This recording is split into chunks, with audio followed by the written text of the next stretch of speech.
नमस्कार दोस्तों, स्वागत है आपका डीबी लाइव के इस खास कार्यक्रम ब्रेकिंग न्यूज में। संसद में बुरे फंसे प्रधानमंत्री नरेंद्र मोदी और उत्तर प्रदेश में भी बीजेपी विधायकों की खुली बगावत, ये आज की बड़ी खबर है। इस पर होगी चर्चा। इसके अलावा तमाम दूसरी खबरों पर हमारी नजर रहेगी। संसद में कांग्रेस के नेता और पंजाब के पूर्व मुख्यमंत्री रणजीत सिंह चन्नी ने विशेषाधिकार हनन प्रस्ताव का नोटिस दिया है, यानी प्रिविलेज नोटिस दिया है प्रधानमंत्री नरेंद्र मोदी के खिलाफ। उन्होंने अनुराग ठाकुर के बयान को जो ट्वीट किया, उनका आरोप है कि इसमें तमाम ऐसी बातें कही गई थी, आपत्तिजनक बातें कही गई थी, जिन्हें बाद में लोकसभा की कार्यवाही से भी एक्सपंज कर दिया गया। बावजूद इसके मूल भाषण का जो उन्होंने अनुराग ठाकुर ने कहा था, प्रधानमंत्री ने उसको ट्वीट करके पब्लिक डोमेन में ला करके संसद के विशेषाधिकार का हनन किया है और इसके खिलाफ उनके प्रस्ताव दिया गया है। विशेषाधिकार प्रस्ताव क्या होता है उस पर हम लोग चर्चा करेंगे, लेकिन इस मामले में अब प्रधानमंत्री एक दूसरे तरीके से घिर गए हैं। संसदीय विशेषाधिकार समिति के पास अब ये मुद्दा जाता है कि नहीं, ये तय करेंगे लोकसभा अध्यक्ष, स्पीकर। लेकिन इस तरह की बात को, यानी जो एक गंभीरता होनी चाहिए प्रधानमंत्री के पद की, उसको इस नोटिस के जरिए ही यह पता लग रहा है कि कैसे उन्होंने उस गंभीरता को इग्नोर किया है।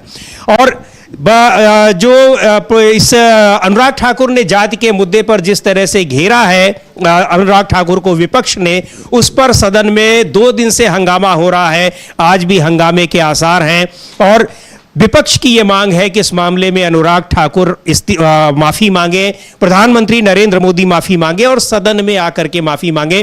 कल हम लोगों ने देखा कि किस तरह से जो पूरा का पूरा प्रश्नकाल था, लगभग 50 मिनट तक का प्रश्नकाल शोर शराबे के बीच में ही उसको निपटाया गया। बाद में सदन की कार्यवाही स्थगित की गई 12 बजे तक के लिए। लेकिन विपक्ष ने लगातार नारेबाजी की, प्रधानमंत्री मोदी को सदन में बुलाने की मांग की, उसके अलावा अनुराग ठाकुर से माफी मांगने की मांग की, पीएम मोदी से माफी मांगने की मांग की और ये सवाल पूछा कि आखिर उनका इस मामले में जो जाति को लेकर के उन्होंने बात कही है, जाति पूछा है और राहुल गांधी पर निशाना साधा है, उस पर प्रधानमंत्री का क्या स्पष्टीकरण है, उनकी अपनी क्या राय है और सरकार की क्या राय है। इस मामले में विपक्ष लगातार सरकार को घेर रहा है, भारतीय जनता पार्टी को घेर रहा है और इस पर आज भी हंगामे के आसार हैं। 11 बजे से सदन की कार्यवाही शुरू होगी, हम आपको वहां पर ले चलेंगे। लेकिन एक बार जिक्र करते हैं कि जो विशेषाधिकार हनन प्रस्ताव का नोटिस रणजीत सिंह चन्नी ने दिया है, पंजाब के मुख्यमंत्री रहे हैं, पंजाब से चुन करके लोकसभा में आए हुए हैं, उन्होंने क्या आरोप लगाया है, किस वजह से ये प्रिविलेज मोशन का नोटिस उन्होंने दिया है, इसको हम एक बार रणजीत सिंह चन्नी से सुनते हैं। ऐसा है कि कल हिमाचल से अनुराग ठाकुर जी ने, एमपी हैं जो, उन्होंने जो अपनी स्पीच दी है उसमें बहुत सारे ऑब्जेक्शनेबल शब्द बोले और बहुत सारी ऐसी बातें की जो कि मान्य नहीं है और जिनको लोकसभा के स्पीकर साहब ने अपने वहां से एक्सपंज कर दिया है। जो बात लोकसभा के स्पीकर एक्सपंज कर देते हैं उसको दोबारा प्रमोट नहीं किया जा सकता, उसको बाद दोबारा आगे नहीं लाया जा सकता। और मैं हैरान हूं कि देश के प्रधानमंत्री जी ने उन बातों को पूरे लेक्चर के साथ ट्वीट करके उसको शाबाशी दी है। जो कि मैं ये पूछना चाहता हूँ कि आप लोगों का दलित, ओबीसी, आदिवासी, पिछड़े वर्ग, मिनॉरिटी से लड़ाई क्या है? क्यों आप जो उनकी बात होती है उनको बुरी बात ज़्यादा प्रमोट करते हैं? इसलिए मैंने ब्रीच ऑफ प्रिविलेज मोशन दिया है और जो स्पीकर साहब अगर उसको मानेंगे तो कल बहस हो जाएगी। तो रणजीत सिंह चन्नी की ओर से विशेषाधिकार हनन प्रस्ताव का नोटिस दिया गया है प्रधानमंत्री के खिलाफ। अब ये स्पीकर को तय करना है कि उसे विशेषाधिकार समिति को सौंपा जाए कि नहीं सौंपा जाए। सौंपा जाए तो क्या हो सकता है, प्रधानमंत्री के खिलाफ विशेषाधिकार समिति क्या एक्शन ले सकती है, इस पर बात करेंगे हम लोग। और इससे पहले भी प्रधानमंत्रियों के खिलाफ विशेषाधिकार हनन के प्रस्ताव नोटिस आए हुए हैं। खुद पिछली लोकसभा में, यानी पिछले साल ही प्रधानमंत्री नरेंद्र मोदी के ही खिलाफ विशेषाधिकार हनन का प्रस्ताव का नोटिस आया था और इन्हीं स्पीकर ओम बिरला को तय करना था कि उस नोटिस पर संज्ञान लिया जाए नहीं लिया जाए, समिति को वो सौंपा जाए या नहीं सौंपा जाए। तो उसमें तो ये समिति को वो उस प्रस्ताव को नहीं सौंपा गया। लेकिन ये जो मामला है, ये जो चरणजीत सिंह चन्नी का आरोप है कि सदन की बातों को, आपत्तिजनक बातों को, जिसको कि स्पीकर ने कार्यवाही से हटा दिया है, उन बातों को प्रधानमंत्री के ऑफिशियल ट्विटर हैंडल से अगर ट्वीट किया जा रहा है तो अपने आप में बड़ी गंभीर बात है। और इसको लेकर के अब स्पीकर को तय करना है कि इसका प्रस्ताव को स्वीकार करते हैं कि नहीं करते हैं। यानी ये जो आपत्ति दर्ज कराई है चरणजीत सिंह चन्नी ने, इसको संसद की, लोकसभा की जो विशेषाधिकार समिति है उसको देते हैं या नहीं देते हैं, ये तय करना होगा स्पीकर को। और अगर ये मामला, मुझे लगता है कि नहीं दिया जाता है विशेषाधिकार समिति को, इसको खारिज कर दिया जाता है इस नोटिस को, तो सदन में हंगामे की एक और वजह विपक्ष को मिल जाएगी। अमलेंदु जी, बिल्कुल एक और वजह मिल जाएगी। हंगामा इसको नहीं कह सकते हैं, बल्कि ये कह सकते हैं समीर जी कि विपक्ष को अपने विरोध का एक जायज़ पॉइंट और मिल जाएगा। क्योंकि अभी तक विपक्ष जितनी भी मांगों को लेकर के विरोध अपना दर्ज करा रहा है वो सारे जायज़ बिंदु हैं, जनता की सवाल हैं। जनता के सवालों पे विपक्ष हंगामा कर रहा है, जिसको हंगामा कहा जा रहा है। वो हंगामा नहीं है, विपक्ष अपनी बात कर रहा है। चूँकि हंगामा सत्ता पक्ष की तरफ से होता है और विपक्ष को आवाज़ नहीं उठाने दी जाती, तो हंगामा सत्ता पक्ष की तरफ से होता है। यहाँ महत्वपूर्ण बात समीर जी ये है कि प्रधानमंत्री के विरुद्ध जो आया है जो विशेषाधिकार हनन का प्रस्ताव, उसमें एक चीज साफ है कि प्रधानमंत्री ने उन चीजों को लेकर रिपोस्ट किया जो कि सदन की कार्रवाई से निकाले जा चुके हैं। इससे पहले अगर पोस्ट कर दिया जाता तो बचा जा सकता था कि चूंकि वो लाइव प्रसारण था उसको पोस्ट किया गया, जबकि उसी समय जब कर दिया गया था, उसको निकाल दिया गया था, तो फिर वो पोस्ट नहीं किया जा सकता। वो एक तरीके से सदन की अवमानना है। दूसरा ये है समीर जी कि ये चूंकि कार्रवाई सदन के बाहर हुई है और प्रधानमंत्री ने अपने सोशल मीडिया हैंडल पर उसको पोस्ट किया है, तो इसमें प्रधानमंत्री उस दायरे में नहीं आते हैं कि सदन के अंदर आपको एक सांसद के तौर पे जो बोलने की आज़ादी है, यानी आपने अपने उस अधिकार का आपने बाहर दुरुपयोग किया है। ये डबल मामला है। इसी तरह का मामला समीर जी आया था मई 2002 में अटल बिहारी वाजपेयी जब प्रधानमंत्री थे, उनका प्रियरंजन दास मुंशी उस समय कांग्रेस के मुख्य सचेतक थे, वो प्रिविलेज मोशन लेकर के आए थे, मतलब ये विशेषाधिकार हनन का प्रस्ताव लेकर आए थे। और हुआ ये था कि 2002 के गुजरात के दंगों को लेकर अटल बिहारी वाजपेयी ने गोवा में कोई टिप्पणी की थी, उस पर यह प्रस्ताव दिया गया और यह कहा गया कि आपने सारे मुसलमानों को इस तरीके से आपने एक धर्म विशेष को लेकर कहा है। अटल बिहारी वाजपेयी ने उसमें यह कहा कि मैंने पूरा ये नहीं कहा था, मैंने कहा था ऐसे मुसलमान, जबकि वो ऐसे शब्द था वो उस भाषण में इस्तेमाल नहीं किया गया था। बाद में वो विशेषाधिकार समिति के पास जब गया प्रस्ताव तो अटल बिहारी वाजपेयी ने उसको स्वीकार कर लिया कि इसमें ऐसे शब्द जोड़ लिया जाए। कांग्रेस ने इसको अपनी जीत माना कि आपने अपनी गलती स्वीकार की, हमारा जो बात थी वो मानी गई, तो वो फिर वो प्रस्ताव फिर मतलब उनके खिलाफ कार्रवाई नहीं हुई। तो ये वो विशेषाधिकार समिति को नहीं भेजा गया जब उन्होंने अपनी बात को स्वीकार कर लिया, यानी उन्होंने अपनी गलती स्वीकार कर ली। अगर यहाँ भी नरेंद्र मोदी अपनी गलती स्वीकार करते हैं तो हो सकता है वो ना जाए। लेकिन जिस तरीके से ओम बिरला का बर्ताव देखने को मिल रहा है, ओम बिरला ने जैसे कल भी कहा, परसों भी कहा, लोग गालियाँ दे रहे थे सत्ता पक्ष के सांसद, विपक्ष की तरफ से जब कहा गया कि आप तो जैसे अभिषेक बनर्जी बोल रहे थे तो उन्होंने कहा कि आप मुझको डायरेक्ट नहीं करेंगे कि किसको खामोश करना है। लगातार इस तरह की बातें करते हैं और विपक्षी सांसदों के ही लिए ज्यादातर ये करते हैं। और यही विपक्षी सांसदों का आरोप भी है कि यहां पर स्पीकर ओम बिरला निष्पक्षता के साथ काम नहीं करते हैं। अभिषेक बनर्जी ने तो सीधे सीधे तौर पर कहा था। अखिलेश यादव ने सदन की जब पहली बैठक हुई थी उसी दौरान ये बातें आई थी। एक बार हम लोग उसको देखते हैं जिस मुद्दे पर संसद में, जिस वार्तालाप में, जिस बातचीत को लेकर के जो पूरा हंगामा मचा हुआ है, जिसको लेकर के विपक्ष सरकार पर हमलावर है, कि राहुल गांधी के लिए क्या कहा था अनुराग ठाकुर ने और उसके बाद राहुल गांधी की क्या प्रतिक्रिया थी, अखिलेश यादव की क्या प्रतिक्रिया थी। बहुत नाराजगी के साथ अखिलेश यादव ने उस पर रिएक्ट किया था तुरंत। एक बार सुनते हैं कि अनुराग ठाकुर ने कहा क्या था। जी सर, जी उसके ठीक है, निराधार है सर। ओबीसी की बात जनगणना की बात बहुत की जाती है। माननीय सभापति जी, जिसकी जात का पता नहीं वो गणना की बात करता है।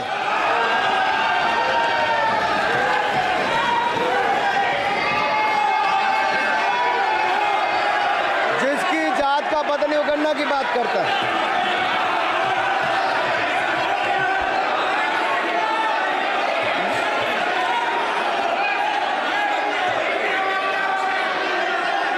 माननीय सभापति जी,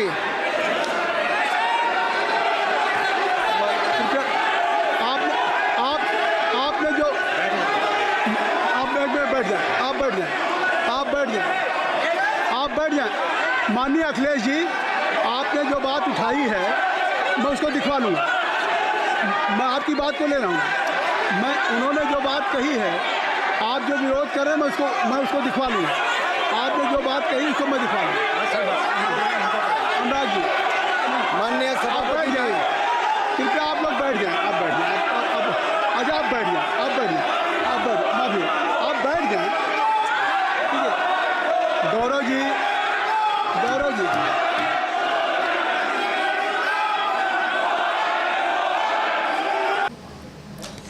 तो अनुराग ठाकुर पूर्व मंत्री रहे हैं, सांसद हैं, और उन्होंने जिस तरह से ये बात कही, जनगणना जातिगत जनगणना की मांग करने वालों का एक तरह से मखौल उड़ाया, ये विपक्ष का आरोप है।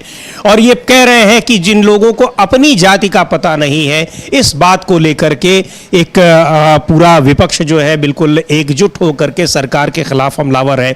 और इसी को लेकर के जो विशेषाधिकार हनन प्रस्ताव का नोटिस दिया है चरणजीत सिंह चन्नी ने, चूंकि इसी भाषण को, इसमें कुछ बातों को हटा दिया गया है कार्यवाही से, बावजूद इसके पूरा भाषण अनुराग ठाकुर का प्रधानमंत्री नरेंद्र मोदी ने उनकी तारीफ करते हुए, उनकी प्रशंसा करते हुए ट्वीट किया है, जिसको लेकर के विशेषाधिकार हनन प्रस्ताव का नोटिस भी दिया गया है।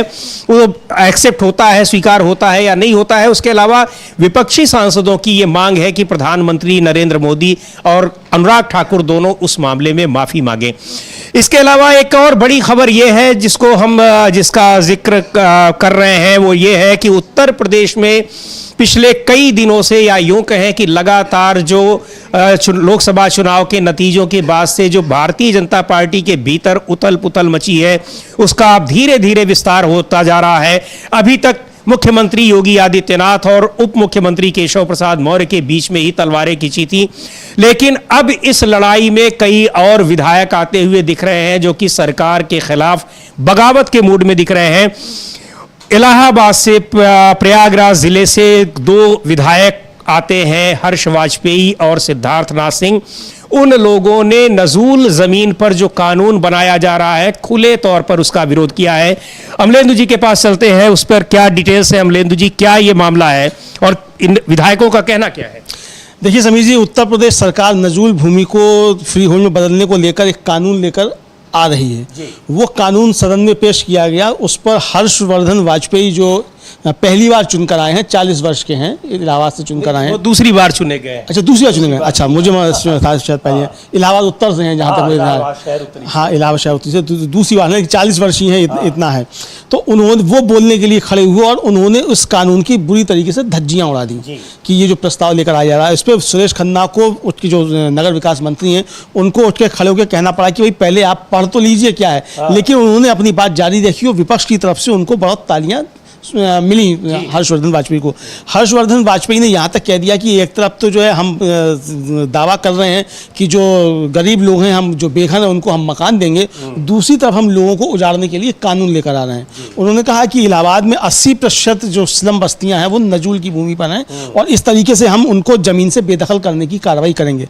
समीर जी, जो अकबर नगर लखनऊ का है, वहाँ जो बुलडोजर चला वो भी इसी तरीके का कुछ मसला था और ये बुलडोजर पे जो चढ़ के बाबा जी आए हुए हैं, तो ये बुलडोजर अब जो पहले मुसलमानों के खिलाफ बताया जाता था वो अब गरीब बस्तियों पे चल रहा है। और जाहिर सी बात है कि गरीबों में हिंदू मुसलमान सब हैं, हिंदू ज़्यादा हैं। थोड़ा सा आपको अमलेदु जी टोकूंगा, आपने जो अकबर नगर का जिक्र किया तो आपको बताऊं कि अकबर नगर की तो बस्ती उजाड़ दी गई, उसके बाद कई उसी तरह के कई और मोहल्लों को, जो कि वो कुकरेल रिवर फ्रंट वहां बनना था, पंत नगर है, कई और मोहल्लों का, उसके लिए भी नोटिस दे दिया गया था, लोगों को खाली करने का नोटिस दे दिया गया था। लेकिन उस बीच में ये लोकसभा चुनाव के जब परिणाम आए, सरकार ने चेता और उसके बाद इनको जब एहसास हुआ कि इसका क्या परिणाम हो सकता है, तो वो सारे नोटिस वापस ले लिए गए। फिलहाल जो है उसको ठंडे बस्ते में डाल दिया गया है। अब है समीर जी ये कि अभी तक जो लोग रहते थे नजूल भूमि पे, ये अभी से नहीं, ये सैकड़ों साल से रह रहे हैं, मतलब लगभग 150-200 साल से रह रहे हैं, अंग्रेज़ों के ज़माने से रह रहे हैं, बहुत पीढ़ियों से रह रहे हैं।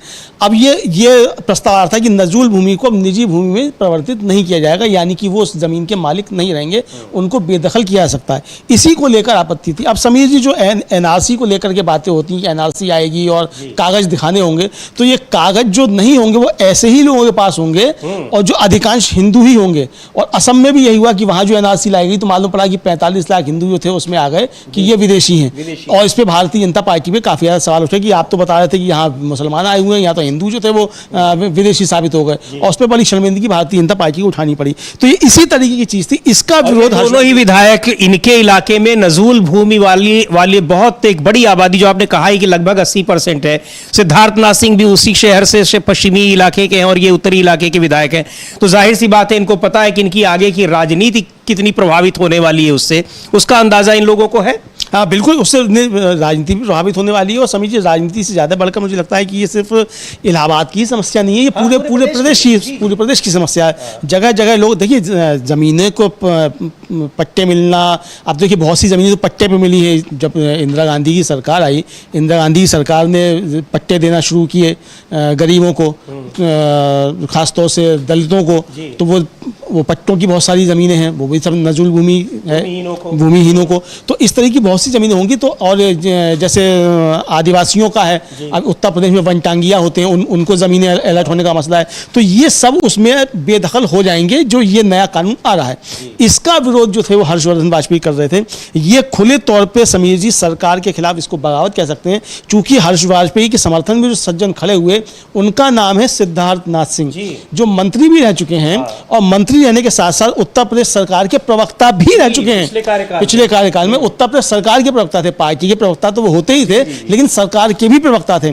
तो सिद्धार्थनाथ सिंह का खड़ा होना, सिद्धार्थनाथ सिंह अभी जो थे वो मुख्यमंत्री पद के दावेदार भी थे, जो बताए जा रहे थे कि वो भी मुख्यमंत्री पद के दावेदार हैं, योगी आदित्यनाथ के अलावा और केशव प्रसाद मौर्य के अलावा। तो जो मुख्यमंत्री पद के दावेदार रहे और सरकार के प्रवक्ता रहे, उनका साथ में खड़े होना ये काफ़ी ज़्यादा महत्वपूर्ण है। यानी कि एक तरीके से कहा जाए उत्तर प्रदेश में विधायकों ने सरकार के खिलाफ विधानसभा के अंदर खड़े होकर खुली बगावत शुरू कर दी है। ये एक बड़ा डेवलपमेंट होता है, बड़ा उदाहरण है, बिल्कुल आपने बताया। और उधर डिप्टी सीएम केशव प्रसाद मौर्य है। ये कहा जा रहा है कि दिल्ली यात्रा के बाद, जो दिल्ली दौरे हुए उसके बाद मामला सलट गया है, सुलझ गया है, यानी दोनों में पक्षों में एक तरह से मेल जोल हो गया है। लेकिन केशव प्रसाद मौर्य अपने उस बयान को बार बार दोहरा रहे हैं कि संगठन बड़ा है, सरकार नहीं, संगठन से सरकार है और सरकार से संगठन नहीं है। एक बार सुनते हैं जरा केशव प्रसाद मौर्य का वो बयान, जिसमें उन्होंने एक बार फिर सरकार को घेरा है। के मंदिर से मौर्य जी कल हाईकोर्ट में रिट दाखिल हुई है प्रयागराज में, जिसमें आपका एक बयान है संगठन बड़ा है सरकार नहीं। इसमें क्या, वो तो संगठन बड़ा है ही सरकार से, संगठन के कारण सरकार बनती है, इसलिए पार्टी के फोरम पे यही बात होती है। अखिलेश यादव बार बार जो है सवाल उठा रहे हैं। आज उन्होंने ट्वीट किया, कहा कि ये पानी टपकने वाले जो संसद है संसद भवन जाना चाहिए। देखिए, श्री अखिलेश यादव जी ने संसद में जो कहा होगा, संसद में बैठे हुए लोग उनका जवाब उन्हें दे देंगे। लेकिन उत्तर प्रदेश की विधानसभा की कार्रवाई, विधान परिषद की कार्रवाई बहुत सुचारू रूप से चल रही है और बहुत अच्छे से कामकाज हो रहा है। इसलिए अब वो दिल्ली वाले हैं, दिल्ली की चिंता कर। सर, कल सपा के विधायक बेल में उतरकर लगातार जो 2 विधेयक नजूल पे और जो ये SCR जो बनी है उसके ऊपर उसका विरोध करते हुए बेल उतरा है, क्या कहेंगे? देखिए, इसमें कुछ कहने की आवश्यकता नहीं है। अगर कोई भी ऐसी चीज होगी जो समीक्षा करने लायक होगी तो उसकी समीक्षा की जाएगी। गोरखपुर में हरिशंकर तिवारी जी की प्रतिमा लगने के लिए चबूतरा बन रहा था, कल प्रशासन, ये गोरखपुर वाले जाने यार, ये सरकार का मामला नहीं। बहुत बड़ा सवाल ये पूछा गया था और टाल दिया किस तरह से केशव प्रसाद मौर्य ने कि गोरखपुर वाले जाने। वैसे तो अपने को डिप्टी सीएम कहते हैं, डीजीपी की मीटिंग लेते हैं भ्रष्टाचार और तमाम दूसरे मामलों में, लेकिन गोरखपुर से शायद वो दूरी बना करके रखना चाहते हैं। वहां पर जो 7 बार के विधायक रहे, कई बार केंद्रीय मंत्री रहे, हरिशंकर तिवारी, उनकी प्रतिमा को लेकर के, प्रतिमा का ये उद्घाटन होना था, लेकिन उस जगह को जहां पर उद्घाटन होना था, वहां जो निर्माण कार्य किया गया था उस पर बुलडोजर चला दिया गया।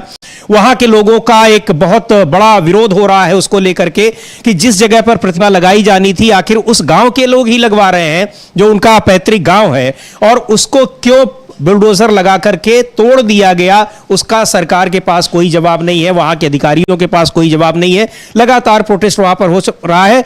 उससे संबंधित जब सवाल केशव प्रसाद मौर्य से पूछा गया तो उन्होंने कहा कि आप गोरखपुर वालों से पूछिए, यानी सीधे तौर पर वो कहना चाह रहे थे कि आप मुख्यमंत्री योगी आदित्यनाथ से सवाल पूछिए क्योंकि वो गोरखपुर से आते हैं। लेकिन ये जो नजूल का मामला है जिस पर भारतीय जनता पार्टी के 2 विधायक बिल्कुल बगावत पर उतर आए, और चूंकि केशव प्रसाद मौर्य भी इलाहाबाद से ही, प्रयागराज से आते हैं, तो उस पर उन्होंने भी जिस तरह से एक सहमति दी है कि समीक्षा होनी चाहिए, यह लग रहा है कि यह मुद्दा भी अब भारतीय जनता पार्टी के जो विधायक हैं उनको 2 भागों में बांटने वाला है, क्योंकि शहरी इलाकों के आने वाले ज्यादातर विधायक इस विधेयक के खिलाफ होंगे, इसलिए कि उन सब के इलाकों में एक बहुत बड़ा हिस्सा ऐसा है जो नजूल भूमि और इस तरह की जमीनों पर आता है कि जहां पर बहुत पहले से, सालों से, सैकड़ों दशकों से लोग रह रहे हैं, और अब उनको वहां से बेदखल करने का प्रयास होगा इस विधेयक के जरिए।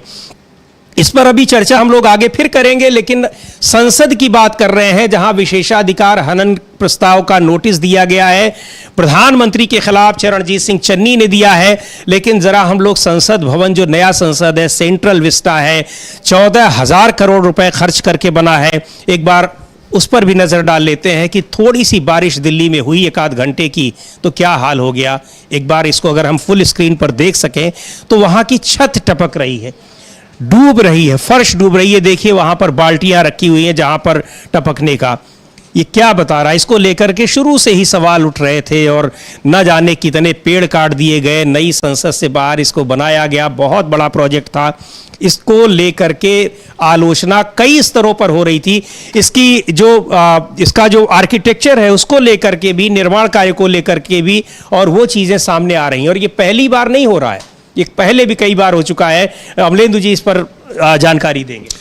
समीर जी, इस पे काम रोको प्रस्ताव का नोटिस भी दे दिया गया है। मणिक्कम टैगोर जो कांग्रेस के एमपी हैं, उन्होंने इसका नोटिस दिया है, और ये वीडियो सबसे पहले उन्होंने ही शेयर किया, उसके बाद फिर ये पूरे भारत में फैल गया ट्विटर के जरिए, यानी एक्स जो हो गया उसके जरिए भारत। और ये सवाल उठने लगे कि ये 14,000 करोड़ की लागत से जो बना सेंट्रल विस्टा, प्रधानमंत्री का जो ड्रीम प्रोजेक्ट कहा जाता है, एक बरसात में ही उसका ये हाल है। और समीर जी, ये सिर्फ एक बरसात में सेंट्रल विस्टा का ही हाल नहीं है, विकसित भारत की असली तस्वीर जो है, ये बाल्टी जो रखी हुई है, असली तस्वीर विकसित भारत की है।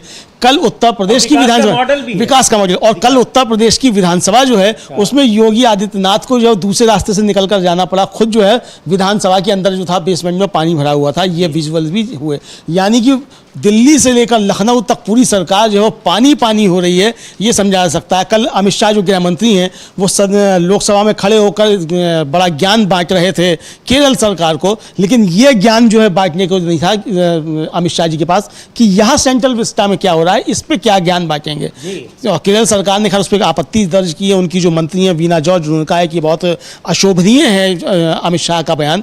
एक राज्य सरकार को आप कह रहे हैं, और उनका कहना है कि केरल में बहुत सी ज़मीनें ऐसी हैं जो भूस्खलन के उसमें रहती हैं, एपिक सेंटर में हैं, और ये वायनाड की ये ज़मीन भी जो थी भूस्खलन के पहले से ही उसमें थी। तो इसको लेकर आपको केंद्र सरकार को पहले से तैयारियां करनी चाहिए थी, जो मदद देनी चाहिए थी वो नहीं दी थी। अब आप कह रहे हैं कि साहब को इसकी जानकारी जो है वो भारत की वेबसाइट पर मिलेगी, विदेशी वेबसाइट पर नहीं मिलेगी, ये कहना था उनका अमित शाह का। तो भाई अब बैठ करके आम आदमी ये आपकी वेबसाइट देखता रहेगा कि वहाँ का क्या आप सूचना दे रहे हैं, क्या नहीं दे रहे हैं। आपकी सरकार क्या गंभीर सूचना है तो उसको तो ये दूसरे जरिए से भी दी जा सकती है। आप यहाँ नहीं, अब आप जब जो है आप भेजते हैं अपना कि आज प्रधानमंत्री मन की बात करेंगे, तो तमाम लोगों के मोबाइल पे आ जाता है आपका नोटिफिकेशन कि प्रधानमंत्री मन की बात करेंगे। तो ये नोटिफिकेशन नहीं आ सकता था क्या कि भूस्खलन के ये दायरे में है? दिल्ली में सारे स्कूल बंद कर दिए गए हैं आज, चूंकि पानी ज़्यादा है, और कल रात ही दिल्ली सरकार ने इसका फैसला ले लिया कि सारे स्कूल बंद कर दिए जाएंगे। जो राजेंद्र नगर में जो घटना हुई वो भी इसी तरीके की बारिश की एक घटना थी। तो ये जिस तरीके से इस सरकार की विकास को लेकर के जो अवधारणा है समीर जी, वो सामने आ रही है, और इस पर भी एक काम रोको प्रस्ताव दिया गया है। हालांकि वो स्वीकार नहीं किया जाएगा, चूंकि हम लोग स्वीकार तो हम लोग कई दिन से देख रहे हैं कि ये काम रोको प्रस्ताव दिए जा रहे हैं। इतने महत्वपूर्ण मसलों पर, ट्रेन एक्सीडेंट को लेकर के 2-2 प्रस्ताव आए, भारत की सीमा का किस तरह से चीन अतिक्रमण कर रहा है उस पर काम रोको प्रस्ताव 3 बार आया, लेकिन उसको स्वीकार नहीं किया जा रहा है। तो इस पर, और राजेंद्र नगर में जो इतनी बड़ी घटना हुई उसको लेकर के भी दिया गया, नहीं स्वीकार अंगीकार हुआ। अब देखना है कि ये जो काम रोको प्रस्ताव है इसको लेकर के संसद में जिस तरह से छत से पानी टपक रहा है संसद भवन में, 100 साल पुराना जो पुरानी संसद की बिल्डिंग है वहां पर कई सांसद, कई पत्रकार उसको ट्वीट कर रहे हैं और हमने भी कवर किया है संसद भवन की, कितनी भी तेज बारिश हो कभी हमने वहां पानी रुकते नहीं देखा। वही उस चीज को लेकर के अखिलेश यादव भी देखिए ट्वीट किए हुए हैं कि इस नई संसद से अच्छी तो वो पुरानी संसद थी जहां पुराने सांसद भी आकर मिल सकते थे, क्यों न फिर से पुरानी संसद चले, कम से कम तब तक के लिए जब तक अरबों रुपए से बनी संसद में पानी टपकने का कार्यक्रम चल रहा है। जनता पूछ रही है कि भाजपा सरकार में बनी हर नई छत से पानी टपकना उनकी सोच समझकर बनाई गई डिजाइन का हिस्सा होता है या फिर ... ये अखिलेश यादव का ट्वीट है और यही बात वो कह रहे हैं कि जो पुरानी संसद थी किस तरह से उसका आर्किटेक्चर था, वो कैसी बनाई गई थी और लगता नहीं कि उस पर 14,000 करोड़ मतलब उस समय की कीमत के हिसाब से इतना पैसा खर्च किया गया होगा। ये 14,000 करोड़ रुपए कहां गए और उन 14,000 करोड़ रुपयों में क्या बना है ये दिखाई पड़ रहा है कि संसद भवन में किस तरह से वहां एक चीज और भी आ रही है। अब उसको खैर ज्यादातर विशेषज्ञ लोग बताएंगे कि जिस तरह से उसको बिल्कुल पैक कर दिया गया है वो अपने आप में सुरक्षा का भी बहुत बड़ा एक उसको लेकर के भी चिंताएं जताई जा रही हैं। पुरानी संसद से अगर उसकी तुलना की जाए तो आर्किटेक्चर, बनावट और सारी चीजें, सुविधाओं को देख करके 100 साल के बाद बनी ये संसद है, फिर भी इसमें वो बात नहीं है। आखिर ऐसा क्यों है, इसको लेकर के बड़े सवाल उठ रहे हैं। और आप देख सकते हैं कि किस तरह से वहाँ एक पानी लगातार टपक रहा है और भीग रहे हैं। कुछ यही दृश्य कल उत्तर प्रदेश की विधानसभा में भी दिखा, अगर आप लोगों ने वीडियो देखा हो। और एक सज्जन ने उस पर लिखा है, कमेंट किया है कि कार्यपालिका, विधायिका और न्यायपालिका सभी जगहों की नींव जो है वो पानी से भीग रही है, यानी एक तरह से कह लीजिए कि दरक रही है, क्योंकि बहुत सारी जगहों पर पानी, तो ज़रा सी बारिश में अगर इस तरह का ये हाल हो रहा है और नई बड़ी बिल्डिंग में इस तरह की चीज़ें हो रही हैं तो अपने आप में बहुत ही ये हैरान करने वाली चीज़ें हैं, गंभीर बातें हैं और इसको लेकर के तो चर्चा होनी चाहिए। हम लोग देखेंगे इसको, थोड़ी ही देर में पता लग जाएगा कि इस पर स्पीकर अनुमति देते हैं कि नहीं देते हैं। लेकिन अगर इतनी महत्वपूर्ण बातों पर चर्चा की अनुमति नहीं देते हैं तो ये भी बड़ा सवाल है, संसद है किस लिए? संसद में अपनी संसद जो है वो टपक रही है और उस पर भी हम चर्चा नहीं कर सकते हैं तो किस लिए? जैसा कि अखिलेश यादव ने कहा तो इससे भली तो पुरानी संसद थी। और यही नहीं, वहां जिस तरह से उसकी रिपोर्टिंग के लिए पत्रकारों को रोका जा रहा है, यही स्थिति दूसरे वहां का भी हो रहा है। और इस बीच ये भी खबर आ रही है कि राहुल गांधी और प्रियंका वायनाड आज जा रहे हैं और कुछ देर में वो शायद वहां पर पहुंचेंगे। केरल के कन्नूर में वो पहुंच चुके हैं और वहां से वो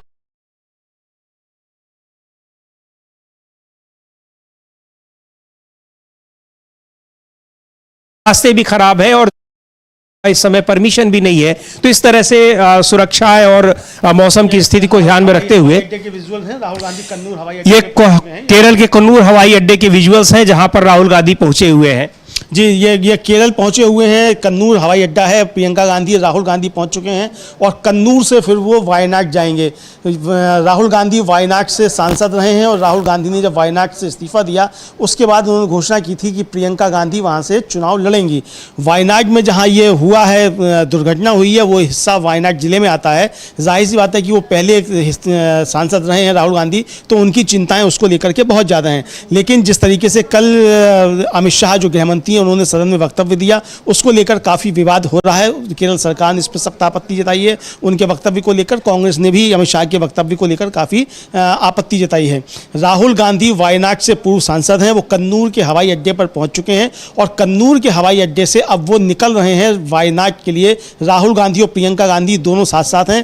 पहले उनका दौरा कल होना था, यानी बुधवार को होना था, लेकिन कल मौसम बहुत ज़्यादा ख़राब होने की वजह से उनकी फ्लाइट नहीं जा सकी, इसलिए वो आज हैं। सुबह तड़के के जो है वो निकले हैं राहुल गांधी, वो कन्नूर पहुंच चुके हैं। कन्नूर से अब वो आगे बढ़ रहे हैं। कन्नूर हम देख सकते हैं इन विजुअल्स में कि राहुल गांधी की गाड़ी अब निकल चुकी है और कन्नूर हवाई अड्डे से निकलकर अब वो वायनाड की तरफ जा रहे हैं। काफ़ी ज़्यादा सुरक्षा के इंतजाम किए गए हैं कन्नूर हवाई अड्डे पर। हम विजुअल्स में साफ देख सकते हैं राहुल गांधी वायनाड जाएंगे, वहां जाकर मृतकों के परिजनों से मिलेंगे, घायलों से मिलेंगे और हो सकता है वहां से कुछ घोषणाएं भी जो है मदद की करें कांग्रेस की तरफ से, ये भी हो सकता है। या वहां जाकर की परिस्थितियां देखेंगे, केंद्र सरकार से मांग कर सकते हैं कि वहां उसको क्या करना चाहिए। एनडीआरएफ की टीम वहां किस तरीके से काम कर रही है, सेना जो पहुंची है उसकी टुकड़ियां पहुंची हैं वो वहां किस तरीके से मदद कर रही हैं। राहुल गांधी ने तुरंत ट्वीट करके अपने कार्यकर्ताओं से कहा था कि आप राज्य सरकार की जो वहाँ एजेंसियां पहुंची हुई हैं राहत बचाव काम में, उनकी आप मदद कीजिए। तो वहां जाकर के देखेंगे कि कांग्रेस के कार्यकर्ता भी किस तरीके से मदद कर रहे हैं।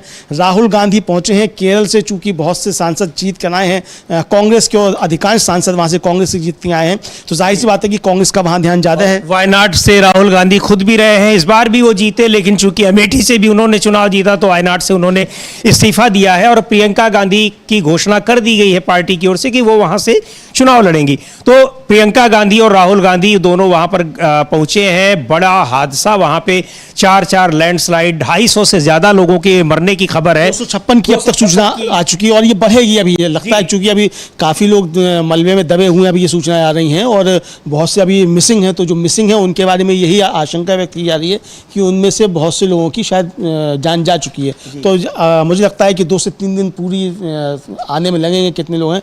अभी तक की जो सूचना है वो ये कि 256 लोगों की इसमें मृत्यु हो चुकी है। और मौसम अभी भी वहां पर बहुत खराब है, अभी भी बारिश हो रही है और बताया जा रहा है कि लैंडस्लाइड की घटनाएं अभी भी हो सकती है। तो इस पूरे अलर्ट पर ही है वो पूरा इलाका। और केरल के दूसरे राज्यों में भी बारिश पिछले कई दिनों से हो रही है, लेकिन ये वायनाड का जो हादसा है ये बहुत बड़ा हादसा है और इस हादसे की वजह से अब तक 256 लोगों की मौत की खबर है और बहुत सारे लोग मलबे में दबे हुए हैं। कई गांव जो है पूरे के पूरे गांव वहां से एक तरह से कह लीजिए कि वो बह गए हैं। बहुत इस हादसे को लेकर के, लेकिन जो कल गृह मंत्री ने अमित शाह ने जो बयान दिया और उसमें राज्य सरकार को बहुत एक तरह से लगा कि वो गैर जिम्मेदार ठहरा रहे हैं, उसको लेकर के वहां की केरल में जो सरकार है, मुख्यमंत्री हैं पिनाराई विजयन, उन्होंने बड़ी उस पर नाराजगी जताई है। विपक्ष ने भी नाराजगी जताई है कि ऐसी आपदा में इस तरह से आप किसी राज्य सरकार को आरोप लगा रहे हैं। और ये सूचनाएं अगर दी गई थी और उसका उनका कहना है कि इस तरह की वहां पे पहले से अलर्ट पर थी, लेकिन केंद्र सरकार को जो मदद पे समय रहते पहुंचानी चाहिए थी नहीं दी गई, हादसे के बाद दी गई है। तो इसको लेकर के विपक्ष का ये कहना है कि कम से कम हादसों पर राजनीति नहीं होनी चाहिए। कह तो अमित शाह भी यही रहे थे, लेकिन उन्होंने वो सारी चीजें जिस तरह से उन्होंने वहां की राज्य सरकार को घेरा है उसको लेकर के विपक्ष में एक नाराजगी है। हाँ बिल्कुल, इसको लेकर विपक्ष में नाराजगी है समीर जी। और हिमाचल प्रदेश से भी सूचना आ रही है कि वहाँ भी एक लैंडस्लाइड हुआ है और 50 से ज़्यादा लोग जो हैं वहाँ लापता हैं अभी। मतलब पहले बादल फटा, बादल फटने के बाद मंडी और कुल्लू ज़िले में जो है ये दुर्घटना हुई है। तो प्राकृतिक आपदा इसको कह सकते हैं और कह नहीं सकते, प्राकृतिक आपदा ही है। तो ये आ रही है, तो ये सूचनाएं जिस तरीके से आ रही हैं पूरे देश भर से, तो काफ़ी ज़्यादा सतर्क रहने की आवश्यकता है राज्य सरकारों को भी और केंद्र सरकार को भी। ओछी राजनीति से बचना चाहिए केंद्र सरकार को, खासतौर से गृह मंत्री को ऐसे मसलों पर, चूँकि ये सिर्फ राजनीति का विषय नहीं है, ये किसी व्यक्ति विशेष का विषय नहीं है, ये आम जनता से जुड़ा हुआ मसला है। तो इससे ओछी राजनीति तो राहत वहाँ पे कार्य होने चाहिए, बचाव के कार्य होने चाहिए और वहाँ पर एक जो भी मदद है उस समय सभी को पहुंचानी चाहिए, केंद्र सरकार हो, राज्य सरकार हो, गैर सरकारी एजेंसियां हो। और अब संसद की कार्यवाही शुरू होने वाली है। जब कार्यवाही शुरू होते ही हम पहुंचेंगे वहां पर, आपको उसके लाइव दिखाएंगे। लेकिन संसद में इस पूरे मामले को लेकर के जो, और खास तौर से जो अनुराग ठाकुर का जो बयान है, आपत्तिजनक टिप्पणी उन्होंने जाति को लेकर के की है, उस पर संसद के दोनों सदनों में तीसरे दिन भी हंगामा होने के आसार हैं और संसद में विपक्ष पूरी तरह से तैयार होकर के आ रहा है। एक बार सांसद हैं आरजेडी के, बिहार के सांसद हैं, ये प्रदर्शन कर रहे हैं इस मांग को लेकर कि जो बिहार में आरक्षण बढ़ाया गया था उसको संविधान की 9वीं अनुसूची में शामिल किया जाए। इसको लेकर ये बिहार के आरजेडी के सांसद जो हैं, लोकसभा राज्यसभा दोनों के, वो संसद परिसर में प्रदर्शन कर रहे हैं समीर जी। ये जी, तो ये राष्ट्रीय जनता दल के सांसद हैं लोकसभा और राज्यसभा के, जो आरक्षण को लेकर के वहां पर समर्थन विरोध प्रदर्शन कर रहे हैं। इसके अलावा जो जिस मुद्दे पर पिछले 3 दिनों से गतिरोध बना हुआ है पार्लियामेंट में, लोकसभा और राज्यसभा में, उस पर आज भी गतिरोध बने रहने के आसार हैं। इसलिए हैं क्योंकि विपक्ष की मांग है कि अनुराग ठाकुर ने जो बयान दिया था जाति को लेकर के, उस पर वो माफी मांगे। प्रधानमंत्री ने उनकी बात को ट्वीट किया है, उस बात को ट्वीट किया है जिसको कि लोकसभा की कार्यवाही से निकाल दिया गया, वो माफी मांगे और प्रधानमंत्री सदन में आकर के स्पष्टीकरण दे।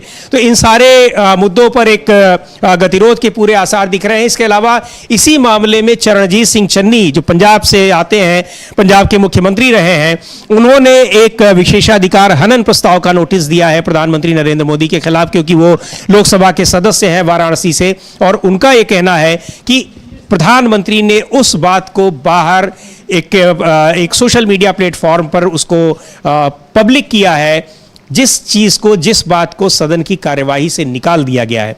तो इस मामले में अब देखना है कि लोकसभा के अध्यक्ष स्पीकर ओम बिरला इसकी अनुमति देते हैं, यानी उसको विशेषाधिकार समिति के पास भेजने की अनुमति देते हैं, या फिर खारिज कर देते हैं, या क्या करते हैं। लेकिन अगर ये खारिज करते हैं तब भी विपक्ष की नाराजगी को और बढ़ाना होगा, और इस मुद्दे पर सरकार घिरी हुई है। सरकार की तरफ से जो बयान आ भी रहे हैं, जो दूसरे सांसदों की ओर से, मंत्रियों की ओर से, वो और भी ज्यादा एक तरह से भड़काने वाले हैं। तो हम लोग देखते हैं, अब कार्यवाही शुरू हो चुकी है। लोकसभा में शायद राहुल कसवा बोल रहे हैं, जो चुरू से सांसद हैं, मुझे लग रहा है शायद वही है राहुल कसवा है। ये केरल के सांसद हैं, और यहाँ रुक करते हैं हम लोग लोकसभा का कि इस समय कार्यवाही हो रही है, क्या चल रहा है वहां पर। माननीय अध्यक्ष जी, जो पोल्यूटेड वाटर की बात आपने बीच में कही, मैं आपको बताना चाहूँगा कि ये जो हर गांव में जो पानी दिया जाता है, उसके लिए उसका केमिकल टेस्ट हो, और टेस्ट के आधार पर। मैंने पोल्यूटेड वाटर की बात नहीं कही, मैंने कहा कि जल जीवन मिशन हर घर योजना का लाभ ये है कि जो पहले पोल्यूटेड पानी मिलता था, उसकी जगह उसको हर घर नल से पानी मिल रहा है। शुद्ध पानी योजना का लाभ है, ये शुद्ध पानी मिल रहा है। आदरणीय प्रधानमंत्री नरेंद्र मोदी जी ने जो 70 साल में पानी नहीं मिल रहा था, सुने क्यों माननीय मंत्री जी, आदरणीय प्रधानमंत्री नरेंद्र मोदी जी ने जो इतने सालों से लोगों को शुद्ध जल नहीं मिल रहा था, घर में नहीं मिल रहा था, करीब महिलाओं को करीब रोज के 5.5 करोड़ घंटे उनके पानी के लिए बिगड़ते थे, उनको कई किलोमीटर तक जाना पड़ता था, और वहाँ भी उसको पोल्यूटेड वाटर मिलता था। आज हर घर नल की वजह से सबको शुद्ध पानी मिलना शुरू हुआ है। मोदी जी का तो जो योजना के कारण हम इसके अंदर हर राज्य में उसको वित्तीय सहाय करते हैं। उसका जो DPR है वो भी राज्य सरकार बनाती है, उसका टेंडरिंग भी राज्य सरकार करती है, उसको टेक्निकल सहाय और आर्थिक सहाय ये हमारा जो हिस्सा होता है उतना मंत्रालय के द्वारा किया जाता है। उसके ऊपर मॉनिटरिंग भी किया जाता है। जो मेंबर ने कहा था कि कई जगह पर जल नहीं मिलता है, हवा ही आती है, ऐसे कई जो किस्से होते हैं, उसके ऊपर भी हम राज्य सरकार को उनको इन्फॉर्म करते हैं। हमने भी टास्क फोर्स बनाई है। अगर ऐसे कोई प्रश्न उपस्थित होते हैं तो उसका भी सॉल्यूशन तुरंत लाते हैं, और उस तरह इस योजना जो सफल हो रही है, तो करीब 15 करोड़ कनेक्शन इस देश के अंदर इस योजना के तहत दिए गए हैं। मुरारी लाल मीणा जी, मैं आपके माध्यम से मंत्री महोदय से जानना चाहूँगा कि पीने के पानी के मामले में सबसे विकट स्थिति राजस्थान की है, और JJM के तहत 45% सेंट्रल गवर्नमेंट का होता है, 45% पैसा राज्य सरकार का होता है, और 10% पैसा होता है पब्लिक कंट्रीब्यूशन से। माननीय, मेरा आपके माध्यम से निवेदन है कि राजस्थान में क्या गांव बहुत दूर दूर बसे हुए हैं और पानी का ग्राउंड वाटर भी नहीं है। एक तो क्या किया कि पब्लिक 10% कंट्रीब्यूशन दे नहीं रही है। दूसरा, जितने भी जो JJM के अंदर जो स्कीमें थी, उनमें जो बिजली के जो बिल्स हैं, वो कनेक्शन करीब मैं समझता हूँ 80% कनेक्शन काट दिए गए, क्योंकि बिजली का बिल जमा हुआ नहीं। पहली बात तो कहीं सप्लाई नहीं हुआ, क्योंकि कंट्रीब्यूशन लोग तो लोकसभा में अभी प्रश्नकाल चल रहा है, राज्यसभा में भी प्रश्नकाल चल रहा है। इस बीच में राहुल गांधी और प्रियंका गांधी वायनाड जा चुके हैं। वायनाड में लैंडस्लाइड्स में 256 लोगों की मौत होने की खबर है और बहुत सारे लोग अभी भी उसमें फंसे हुए हैं। एक बार हम रुक करते हैं, अभी थोड़ी देर पहले उसमें जो तस्वीरें आई कि कुन्नूर हवाई अड्डे से वो वायनाड की ओर के लिए निकल चुके हैं राहुल गांधी और प्रियंका गांधी। तो ये वहां पर कल ही जाना था, लेकिन मौसम की खराबी की वजह से कल का उनका कार्यक्रम रद्द हो गया। वायनाड से सांसद रहे हैं, इस बार भी वायनाड से उन्होंने चुनाव जीता था, लेकिन अमेठी से भी जीतने के बाद उन्होंने वायनाड से इस्तीफा दे दिया। प्रियंका गांधी वहां से माफ कीजिएगा, रायबरेली से भी चुनाव जीता था राहुल गांधी ने, इसलिए उन्होंने वायनाड से इस्तीफा दे दिया और अब वायनाड से प्रियंका गांधी चुनाव लड़ेंगी कांग्रेस पार्टी से। तो प्रियंका गांधी और राहुल गांधी दोनों इस समय वायनाड के लिए निकल पड़े हैं, कुछ देर में वायनाड पहुंचने वाले हैं। और इस आपदा को लेकर के जो कल गृह मंत्री अमित शाह का बयान रहा लोकसभा में, उसको लेकर के विपक्ष में नाराजगी है, वहां की राज्य सरकार की नाराजगी है। मुख्यमंत्री पी विजयन ने इस पर काफी एक रोष जताया है और यह कहना है कि सीधे तौर पर यह आरोप लगाया जा रहा है कि राज्य सरकार ने वहां पर एक तरह से नकारा है। जी बिल्कुल, राज्य सरकार की तरफ से भी इस पर सख्त टिप्पणी आई है, पी विजयन की तरफ से आई है, वहाँ की जो मंत्री हैं वीना जॉर्ज उनकी तरफ से इस पर टिप्पणी आई है। कांग्रेस की तरफ से प्रमोद तिवारी जो राज्यसभा के सदस्य हैं उनकी तरफ से भी बहुत सख्त टिप्पणी आई है। प्रियंका चतुर्वेदी जो शिवसेना की राज्यसभा सदस्य हैं उनकी तरफ से भी इस पर बहुत सख्त टिप्पणी आई है। तो इस पर सख्त टिप्पणियाँ आ रही हैं। कल अमित शाह ने जिस तरीके से टिप्पणी की वो एक तरीके से कहा है अपनी बला टालने के लिए दूसरे पर दोषारोपण की स्थिति थी। ऐसे समय में दोषारोपण किसी पर करने से बचना चाहिए। इतनी बड़ी दुर्घटना में आप ये बताने की कोशिश कर रहे हैं कि कौन इसके लिए दोषी है, कौन इसके लिए हम किस तरीके से पाक साफ हैं। तो ये इसका मसला था ही नहीं। मसला ये है कि इस समय क्या तैयारियां की जा रही हैं, किस तरीके से घायलों को मदद पहुंचाई जाएगी और जो हताहत हैं उनको किस तरीके से सहायता पहुंचेगी, ये है। इधर जो संसद की जो चू रही है समीर जी, महत्वपूर्ण मसला जो है वो ये सामने आया और इस पर काम रोको प्रस्ताव भी दिया गया है। आप उसको स्पीकर स्वीकार करते हैं कि नहीं करते हैं देखना होगा। वो विजुअल हम दिखा सकते हैं कि किस तरीके से एक ही बरसात में पहली एक तरीके से बरसात कहा जा सकता है। अभी तो क्या ये जो देखिए ये बाल्टी जो रखी हुई है, ये बाल्टी जो है ये विकसित भारत की असली तस्वीर बता रही है समीर जी, कि ये विकसित भारत की असली तस्वीर है कि 1400 करोड़ की बनी हुई लागत से बना हुआ संसद भवन जो है किस तरीके से चू रहा है और बाल्टी में है उसमें पानी भरने की कोशिश की जा रही है। तो जो आपने अभी थोड़ी देर पहले टिप्पणी की थी कि कार्यपालिका से लेकर के विधायिका तक और संसद तक जो है वो सब किस तरीके से लीकेज है। अब अखिलेश यादव की ही शायद सबकी न्यूज जो है वो दरक रही है, सबकी न्यूज दरक रही है। और शायद अखिलेश यादव की टिप्पणी थी कि पहले लीकेज सरकार जो थी वो पेपर लीक सरकार थी, अब ये संसद में जो है ये भवन लीक सरकार है। तो इस तरीके शायद कोई टिप्पणी थी, मुझे ध्यान पड़ रहा है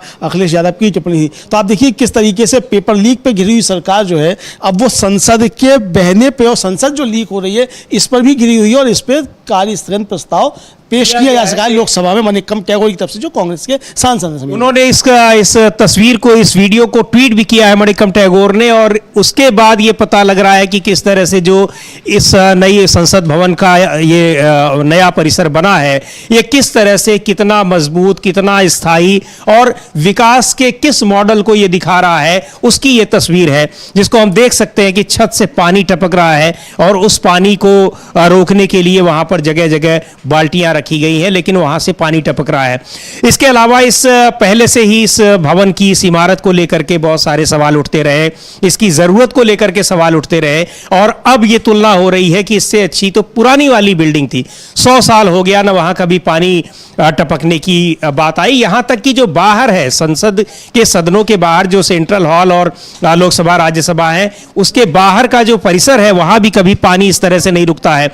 अखिलेश यादव ने उस पर टिप्पणी भी की है, चूंकि अखिलेश यादव कई बार सांसद रहे हैं, उन्होंने नई बिल्डिंग और पुरानी बिल्डिंग दोनों को ही देखा हुआ है। तो एक बार देखते हैं कि अखिलेश यादव ने क्या लिखा है, उस दोनों की जो तुलना की है कि इस नई संसद से अच्छी तो वो पुरानी संसद थी जहां पुराने सांसद भी आकर मिल सकते थे। क्यों न फिर से पुरानी संसद चले, कम से कम तब तक के लिए जब तक अरबों रुपए से बनी संसद में पानी टपकने का कार्यक्रम चल रहा है। जनता पूछ रही है कि भाजपा सरकार में बनी हर नई छत से पानी टपकना उनकी सोच समझकर बनाई गई डिजाइन का हिस्सा होता है या फिर डॉट डॉट डॉट।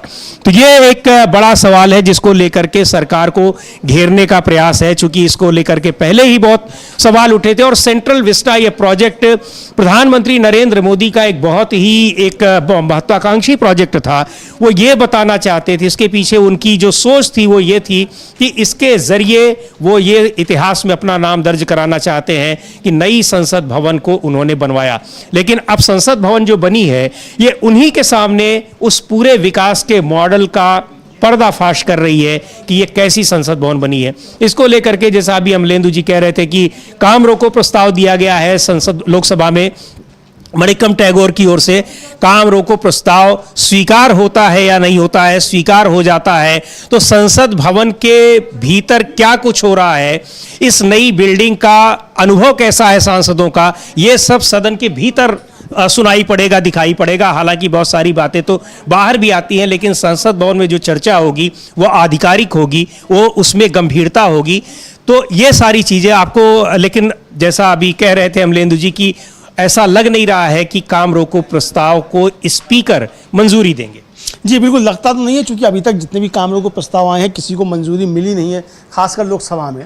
तो इसलिए लगता तो ये है कि उसको मंजूरी नहीं मिलेगी। लेकिन ये चर्चा का विषय हो गया है समीर जी, और देश की चिंता का विषय हो गया है कि 1400 करोड़ की लागत से बना हुआ संसद भवन, जिसको प्रधानमंत्री का ड्रीम प्रोजेक्ट बताया जा रहा था, कोरोना काल में जब सारे काम स्थगित थे उस समय भी इसमें दिन रात निर्माण कार्य जारी था। और बताया जाता है समीर जी, पता नहीं कितना सच है कितना गलत है, शायद सुब्रमण्यम स्वामी का ये कहना था कि किसी जोशी ने ये बता दिया था नरेंद्र मोदी को कि नई संसद बनवाओ तभी तीसरी बार प्रधानमंत्री बन सकते हो। तो वो जोशी कौन है उसका पहले पता लगाया जाए, जिसने बताया था तीसरी बार प्रधानमंत्री बन गए नई संसद बनवा के। अब संसद बहे या पूरी बह जाए इससे क्या लेना देना नरेंद्र मोदी को, 1400 करोड़ पानी में मिल जाए या पानी में पूरी संसद बह जाए, क्या लेना देना। तीसरी बार प्रधानमंत्री बनना था, बन गए। तो अब ये पता नहीं सच है गलत, हमें नहीं मालूम, लेकिन ये चर्चा का विषय निश्चित तौर पर कि 1400 करोड़ रुपए से बनी हुई संसद अगर इस तरीके से टपक रही है, इस तरीके से बह रही है, तो ये थोड़ी बारिश और हो जाएगी तो इसके अंदर क्या स्थिति हुई, क्या उत्तर प्रदेश की विधानसभा में जो कल हुआ, क्या उसी तरह की परिस्थिति कोई नई संसद में भी होगी। पुरानी संसद में तो हमने कभी इस तरह का नहीं सुना कि वहाँ पानी भर गया हो। पानी तो पहले भी खूब बरसा, ऐसा नहीं कि पहले नहीं बरसा हो। लगातार 10-10 घंटे 12-12 घंटे बारिश हुई है, तब भी पुरानी संसद में इस तरीके से पानी कभी नहीं भरा। ये नई संसद में ही 1 घंटे की बारिश में इस तरीके से कैसे हालात पैदा हो गए कि ये बाल्टियाँ रख करके जगह जगह जो है वो जो पानी टपक रहा है उसको इकट्ठा करना पड़ रहा है। और ये बाल्टियाँ कितना पानी समेटेंगी समीर जी, समस्या ये है कि ये बाल्टियों की भी तो एक वो है ना सीमा। ये भी देखिए कि ऐसा नहीं कि बारिश कई दिनों से हो रही है, मुश्किल से घंटे 2 घंटे की ये बरसात ही जो बहुत तेज बरसात हुई है और पूरा शहर तो लबालब हो ही गया और ट्रैफिक पूरा जाम हो गया जगह जगह। लेकिन अब संसद भवन के भीतर जो नई बिल्डिंग है, बिल्कुल अभी साल 2 साल जिसका उद्घाटन हुआ है, वहां पर अगर ये इस तरह की चीजें हों, और ये जो अभी अमलेदु जी कह रहे थे कि इसको कोरोना काल में भी जब कुछ भी काम नहीं हो रहा था तब भी इसका काम चल रहा था। एक बड़ा सवाल ये भी है कि ऐसे तमाम जो निर्माण कार्य हुए वो इतनी जल्दबाजी में हुए कि गुणवत्ता का ध्यान या फिर और तमाम चीजों का ध्यान नहीं रखा गया है। अयोध्या का जो राम मंदिर है उसको लेकर के भी ये बात कही जा रही है, हालांकि राम मंदिर सरकार ने नहीं बनवाया है, ट्रस्ट ने बनवाया है, लेकिन सरकार का ये बताया जाता है कि सरकार का ऐसा दबाव था कि जल्दी से जल्दी उसको भी बनाया जाए ताकि चुनाव से पहले उसकी प्राण प्रतिष्ठा हो जाए और मंदिर बना करके तैयार हो जाए। ये बताया जाए कि हमने मंदिर को बता दिया है। तो ये जो जल्दबाजी वाले काम है उनका गुणवत्ता का किस तरह से ध्यान रखा गया है वो बिल्कुल अब सामने दिखाई पड़ रहा है। और ये तो गुणवत्ता को लेकर सवाल समीर जी, सरकार की जितनी योजनाएं हैं सबको लेकर उठ रहे हैं। पुल किस तरीके से धड़ाधड़ गिर रहे हैं बिहार में हमने देखा, किस तरीके से जो हाईवेज बन रहे हैं वो धंस रहे हैं। प्रधानमंत्री किसी सड़क का उद्घाटन करके आते हैं, मालूम पड़ता है कि पहली बरसात में उसमें 82 गड्ढे हो गए, इस तरह की खबरें भी आती रही हैं। तो लगातार विकास को लेकर के जो बातें कही जाती है, विकास के नाम पर सरकार के पास बताने के लिए हाईवेज के अलावा कुछ नहीं है। और हाईवेज को लेकर के जो नीति सरकार की उसको लेकर लगातार सवाल उठते रहे हैं कि किस तरीके से आप टैक्स वसूलते हैं, डीजल पे आप वसूलते हैं, गाड़ियों के रजिस्ट्रेशन पे आप टैक्स वसूलते हैं, उसके बाद उस सड़क पे कोई चलेगा तो उससे भी आप टैक्स वसूलते हैं। अब नितिन गडकरी खुद जो थे वो सदन में खड़े होकर कह रहे थे कि 60 किलोमीटर के अंतर्गत अगर आपसे टोल टैक्स लिया जा रहा है तो आप फिर उस टोल टैक्स को नहीं दें। भाई टोल टैक्स पे झगड़ा कौन करेगा? ये तो एक और नए विवाद का तैयार कर रहे हैं कि वहां पर वैसे ही इतना विवाद टोल प्लाजा पर होता है। अब 60 किलोमीटर के दायरे में आने वाले आधार कार्ड से देखा जाएगा कहाँ की कितनी दूरी है, इसको लेकर के तो एक नया विवाद खड़ा हो जाएगा। जिस तरह से ये बिल्कुल नया विवाद शुरू हो जाएगा समीर जी। और इस विवाद के बीच में इस विवाद का हल कैसे हुई, वो संसद टपक रही है जी। भाई ठीक है, वहां तो आपने कह दिया कि 60 किलोमीटर के दायरे में आप अपना आधार कार्ड लेके चले जाइए, यहाँ कौन सा आधार कार्ड लेकर जाया जाए कि ये संसद टपकना बंद हो जाए। अब ये तो देखिए काम रोको प्रस्ताव को, स्थगन प्रस्ताव का जो नोटिस दिया है मणिकम टैगोर ने, स्वीकार करते हैं कि नहीं करते हैं स्पीकर ओम बिरला। स्वीकार करेंगे तो बहुत सारी बातें तमाम सांसद अपने अनुभव बताएंगे और ये बताएंगे कि क्या हो रहा है, संसद में पानी ही टपक रहा है कि और भी अव्यवस्थाएं हैं, कई सारी बातें सामने आती भी रहती हैं। लेकिन जिस तरह से संसद भवन की ये इमारत टपक रही है, संसद की प्रोसीडिंग को कवर करने वाले पत्रकारों को पिंजरे में, शीशे के पिंजरे में रख दिया जा रहा है, कैद कर दिया जा रहा है। ये सारी बातें, ये सब चीजें दिखा रही हैं कि ये चीजें न दिखने पाए, पब्लिक डोमेन में ना आने पाए, शायद इसीलिए जब पत्रकारों को पिंजरे में कैद कर दिया जाएगा तभी ये स्थितियां होंगी। लेकिन चूंकि विपक्ष इस समय इस तरह से हमलावर है, वो ऐसी चीज़ों को खुद ही अब रिपोर्टिंग कर रहा है। विपक्षी सांसद खुद ही इस तरह की तमाम चीज़ों को रिपोर्ट कर रहे हैं और इसको लेकर के जिस तरह से हंगामा हो रहा है, बहुत सारी चीज़ों को लेकर के, अनुराग ठाकुर का जो कि जाति को लेकर के जो उन्होंने मुद्दा उठाया है, जिस तरह से उन्होंने अटैक किया है कि जातिगत जनगणना की मांग करने वालों को अपनी जाति का पता नहीं है, इसको लेकर के अन्य पिछड़ा वर्ग, दलित समुदाय, आदिवासी समुदाय के सांसदों के भीतर एक जबरदस्त गुस्सा है और उन्हीं के भीतर नहीं, तमाम दूसरे जो विपक्षी पार्टियां हैं उनके भीतर और एक भारतीय जनता पार्टी के सहयोगी दलों के भीतर भी इस बात को लेकर के नाराजगी है। यह अलग बात है कि बीजेपी के तमाम नेता उसको समर्थन कर रहे हैं, प्रधानमंत्री ने खुद भी समर्थन किया है, लेकिन भारतीय जनता पार्टी के भी जो तमाम ओबीसी नेता हैं उनमें से किसी का बयान अनुराग ठाकुर के समर्थन में अभी तक दिखाई नहीं पड़ा है। नहीं, अब ये तो समीर जी प्रधानमंत्री का भी उसके बाद दोबारा समर्थन में नहीं आया है और प्रधानमंत्री सदन में भी नहीं आ रहे हैं उसके बाद से। प्रधानमंत्री तो कह रहा है कि आप आइए, कल तो बाकायदा नारे लगे प्रधानमंत्री को संसद में लाओ, प्रधानमंत्री को सदन में लाओ, कल नारे लगे, बाकायदा तख्तियां लगी। और जब प्रश्नकाल स्थगित किया गया तो उसमें सारे सांसद जो थे विपक्ष के वो बेल में आ गए थे, यही नारेबाजी करते हुए तख्तियां लेकर के प्रधानमंत्री को संसद में लाओ। तो प्रधानमंत्री अब संसद में आने से बच रहे हैं क्योंकि प्रधानमंत्री इन सवालों का सामना नहीं कर सकते, जो आते वैसे भी बहुत कम ही है। वैसे भी कम आते हैं क्योंकि उन्हें डर लगता है। जब राहुल गांधी ने कहा कि वो नहीं आ सकते जब मैं बोलने के लिए खड़ा हूँ, विपक्ष का यही तो आरोप है कि वो तभी आते हैं जब उनको बोलना होता है, अपनी बात बोल करके सुना करके चले जाते हैं। आपको ध्यान होगा कि जब चर्चा हो रही थी, बजट पर ही चर्चा हो रही थी, नहीं उसके पहले की बात है, महुआ मोइत्रा ने कहा कि आप मेरी भी तो बात सुन लीजिए, मेरे बोलते ही आप उठ के चले क्यों? मेरे बोलते उठ के चले, मेरे क्षेत्र में तो आप 2 बार गए थे। तो 2 बार प्रधानमंत्री नरेंद्र मोदी महुआ मोइत्रा के लोकसभा क्षेत्र में गए थे चुनाव के दौरान और महुआ मोइत्रा काफ़ी थम्पिंग मेजोरिटी से जीत करके आई हैं। तो ये महुआ मोइत्रा ने बहुत सख्त टिप्पणी थी वो प्रधानमंत्री ऊपर की थी और प्रधानमंत्री बचकर निकल गए थे। तो ऐसे मौक़ों पर प्रधानमंत्री बचकर ही निकल जाते हैं। असली प्रधानमंत्री जो है समीर जी, वो मन की बात के माहिर हैं। वो मन की बातें तो कर सकते हैं मगर जनता के बीच खड़े होकर या सांसदों के बीच खड़े होकर के ना अपनी बात रख पाते हैं और ना दूसरों की बात सुन पाते हैं। क्योंकि हम लोगों ने देखा कि लोकसभा का जो पहला सत्र हुआ था उसमें प्रधानमंत्री किस तरीके से बिल्कुल किंकर्तव्य विमूढ़ नजर आए, कितनी बार उनकी जबान जो थी वो लड़खड़ाई और जब राहुल गांधी बोल रहे थे उसमें भी जब खड़े हुए और राहुल गांधी ने फिर जो हमला किया जोरदार तरीके से, उसके बाद प्रधानमंत्री की बोलती बंद हो गई। तो प्रधानमंत्री ने अपने एक्स हैंडल पे तो उसको रिपोस्ट कर दिया, लेकिन प्रधानमंत्री क्या ये हिम्मत सदन के अंदर आकर जुटा पाएंगे कि उसकी तायीद करें, उसका बताएं? और इस पर तो चूंकि विशेषाधिकार हनन का प्रस्ताव भी आ गया है तो अब तो प्रधानमंत्री को कम से कम आना चाहिए। अब देखते हैं कि वो विशेषाधिकार हनन का प्रस्ताव स्पीकर स्वीकार करते हैं कि नहीं करते हैं। ये स्पीकर का अपना अधिकार क्षेत्र है, उसको स्वीकार करते नहीं करते हैं, लेकिन अगर स्वीकार होता है नहीं भी होता नहीं होता तो जाहिर बात है कि उस पर फिर और हंगामा होगा है। और विपक्ष जिस तरह से इस अनुराग ठाकुर की से माफी की मांग पर अड़ा हुआ है, प्रधानमंत्री नरेंद्र मोदी से माफी की मांग पर अड़ा हुआ है, प्रधानमंत्री को सदन में बुलाने पर अड़ा हुआ है, उसको लेकर के भी हंगामा होना तय है। एक बार उस वार्तालाप को हम लोग फिर से सुनते हैं जिसमें अखिलेश यादव ने अनुराग ठाकुर के बयान का किस तरह से प्रतिवाद किया था, बहुत गुस्से में दिखाई पड़े थे। तो देखते हैं कि क्या कहा था अखिलेश यादव ने। सभापति महोदय, मेरा आपसे केवल इतना निवेदन है, माननीय मंत्री रहे हैं, बड़े दल के नेता हैं, मंत्री रहे हैं, बड़ी बात कर रहे थे, मैं महाभारत शकुनी ये सब बातें कह रहे थे, दुर्योधन तक यहाँ ले आई है। मैं केवल सभापति महोदय इनसे ये पूछना चाहता हूँ, आपने जाति कैसे पूछ ली है बताइए? बस आप जाति कैसे पूछ सकते हैं? आप बताएं जाति कैसे पूछ सकते हैं? आप पूछ के दिखाओ जाति तुम। आप जाति कैसे पूछोगे तुम? कैसे पूछोगे जाति? आप बैठ नहीं, जाति नहीं पूछ सकते आप। आपने कह दिया ना, अब आप हमारी आप व्यवस्था जाति नहीं पूछ सकते। आप हमारी व्यवस्था सुन लें, आप मेरी व्यवस्था सुन लें। कोई सदन में किसी की जाति नहीं पूछेगा। अनुराग ठाकुर जी, मैंने उसको स्पष्ट कर दिया। नहीं, श्री अनुराग ठाकुर जी, माननीय सभापति जी, बात आ गई। अब माननीय तो ये इस तरह से अखिलेश यादव ने उस मामले में रिएक्ट किया, बिल्कुल, और गुस्से में रिएक्ट किया।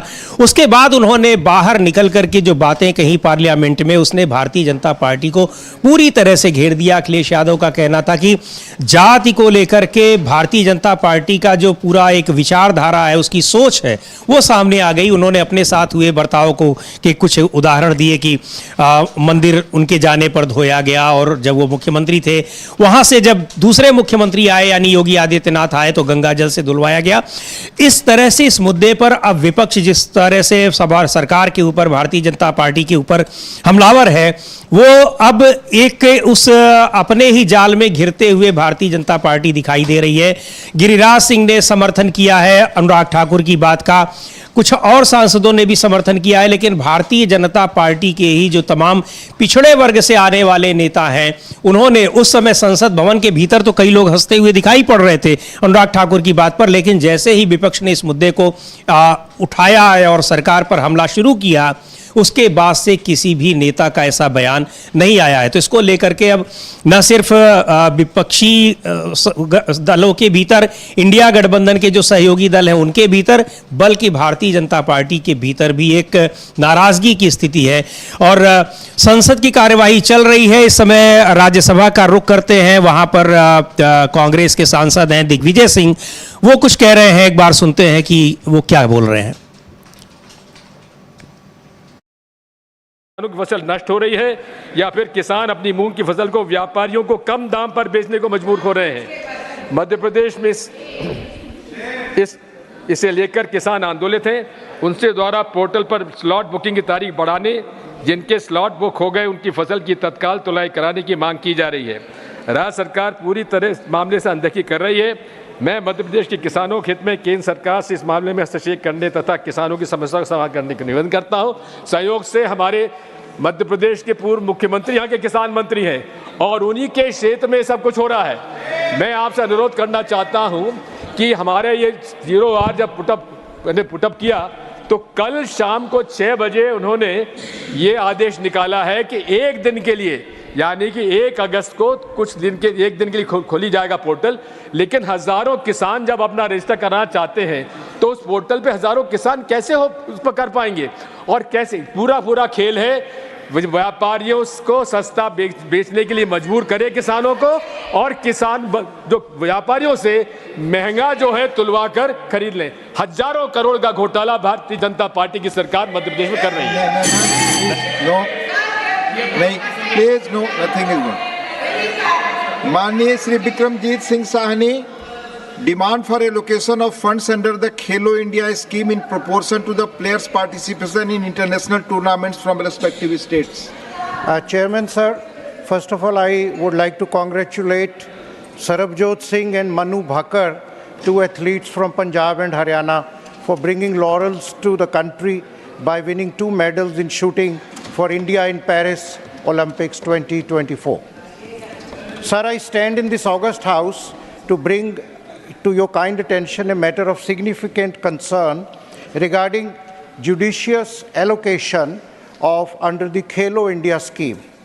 As we celebrate the achievements and potential of our athletes on the global stage, it is crucial to address the disparities that could undermine our efforts in nurturing and promoting sports excellence.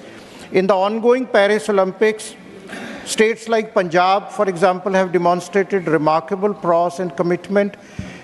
Out of 117 national contingent which is sent to Paris, Punjab have contributed 19 athletes and Haryana have contributed 24, for example, which represents about 20% each of our Olympic participants. This achievement underscores these states' dedication to sports and its capacity to produce top-tier talent.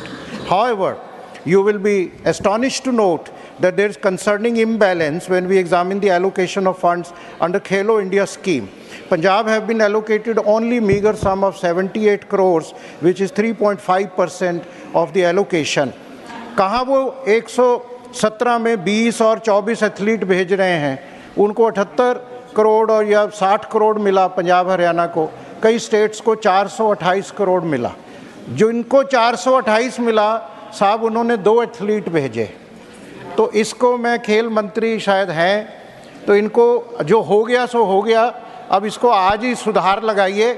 और ये ऐसे वितकरा किसी state, merit भी कोई चीज़ है, democracy है, किसी निज़ाम से चलिए. जो स्टेट ज़्यादा कॉन्टिजेंट भेजती है, जो स्टेट ज़्यादा मेडल जीतती है, उनको प्रो रेटा पे फंड्स एलोकेट होने चाहिए. Finance minister is also here, she is musing. तो I think fair and equitable distribution होना. तो ये संसद के दोनों सदनों में प्रश्नकाल चल रहा है और वहाँ पर अभी प्रश्नकाल के बाद इस मुद्दे को जब उठाया जाएगा, जो नोटिस दिए गए हैं विशेषाधिकार हनन प्रस्ताव का हो चाहे काम रोको प्रस्ताव का, उसको लेकर के स्पीकर की क्या प्रतिक्रिया होती है वो देखने वाली होगी. लेकिन इस बीच हम लोगों ने अभी जो बात की है कि उत्तर प्रदेश में भी भारतीय जनता पार्टी के नेतृत्व वाली एनडीए सरकार, मुख्यमंत्री योगी आदित्यनाथ के नेतृत्व वाली एनडीए सरकार किस तरह से संकट में लगातार घिरती जा रही है.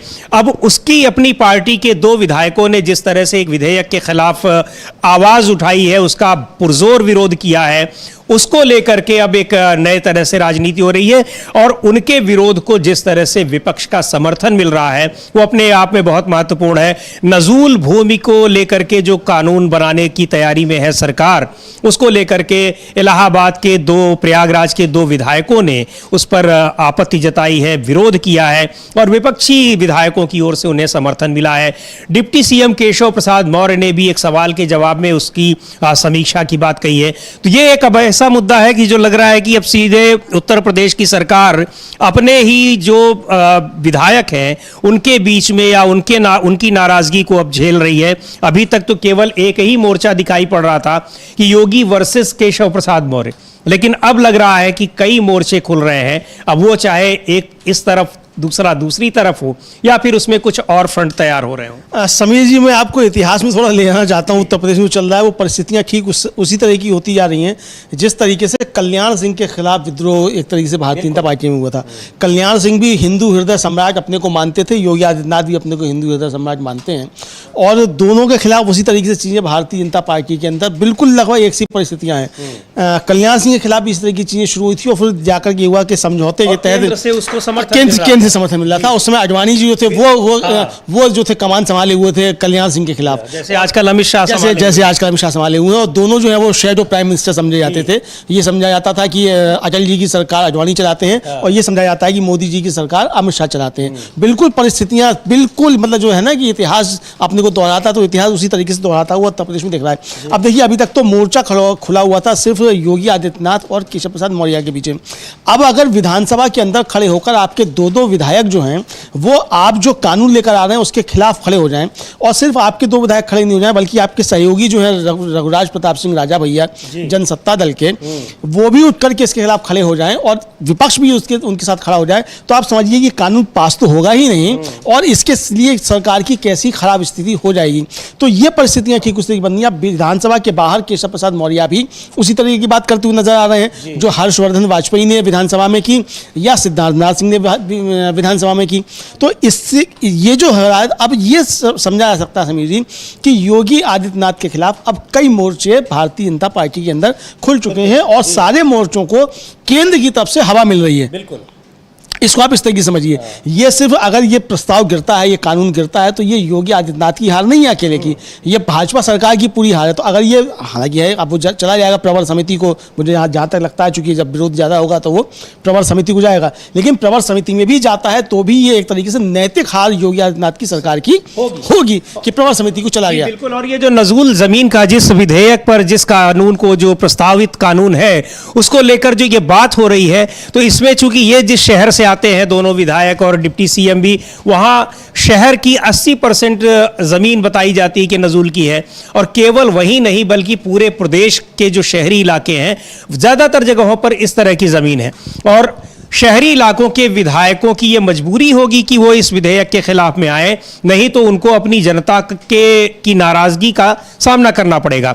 अभी हाल ही में उत्तर प्रदेश का ही अगर हम जिक्र करें तो वहाँ अकबर नगर का एक इलाका है, पूरा इलाका ध्वस्त कर दिया गया इसलिए कि वो सारा जो है वो अवैध ज़मीन पर बना हुआ था। उसमें बहुत सारे लोग और तमाम लोग ऐसे थे जो भारतीय जनता पार्टी के पदाधिकारी हैं, ऐसे लोगों की भी वहाँ पर मकान बने हुए थे, उनकी नाराज़गी सामने आई। कई लोग कहने लगे कि हमने जीवन भर हमने इस पार्टी के लिए अपना दिया है, सब कुछ दिया है, अब आगे से हम कुछ नहीं देंगे, ये तो हमारे ऊपर ही बुलडोजर अब चलाने लगी है। तो ये नज़ूल की ज़मीनों को लेकर के जो ये कानून प्रस्तावित है वो इसी तरह का है कि जो भी ऐसे अवैध तरीके से बनाए गए हैं वहाँ पर उनसे हटाया जाएगा, उनको आपसे विस्थापित किया जाएगा। तो ये एक ऐसा मुद्दा है जो कि लाखों नहीं बल्कि करोड़ों लोगों की उससे जुड़ा हुआ है सीधे तौर पर। इसको लेकर के शहरी इलाकों के विधायक किसी भी स्थिति में इस विधेयक का समर्थन करने की स्थिति में नहीं दिखेंगे। और यही वजह है कि ये दोनों ही विधायक जो इलाहाबाद में शहरी इलाकों से आते हैं, शहर उत्तरी से और पश्चिमी से, और खुद केशव प्रसाद मौर्य भी का भी संबंध उसी जिले से है, तो ये अब विरोध की जो अभी अमलेंदु जी कह रहे थे कि विरोध की ये आग और भड़केगी, इसमें अभी और दूसरे विधायक भी आएंगे। और चूंकि पार्टी के भीतर जो टसल चल रही है तो जाहिर सी बात है कि विधायकों की अब इसमें खेमेबंदी सीधे तौर पर दिखाई पड़ेगी।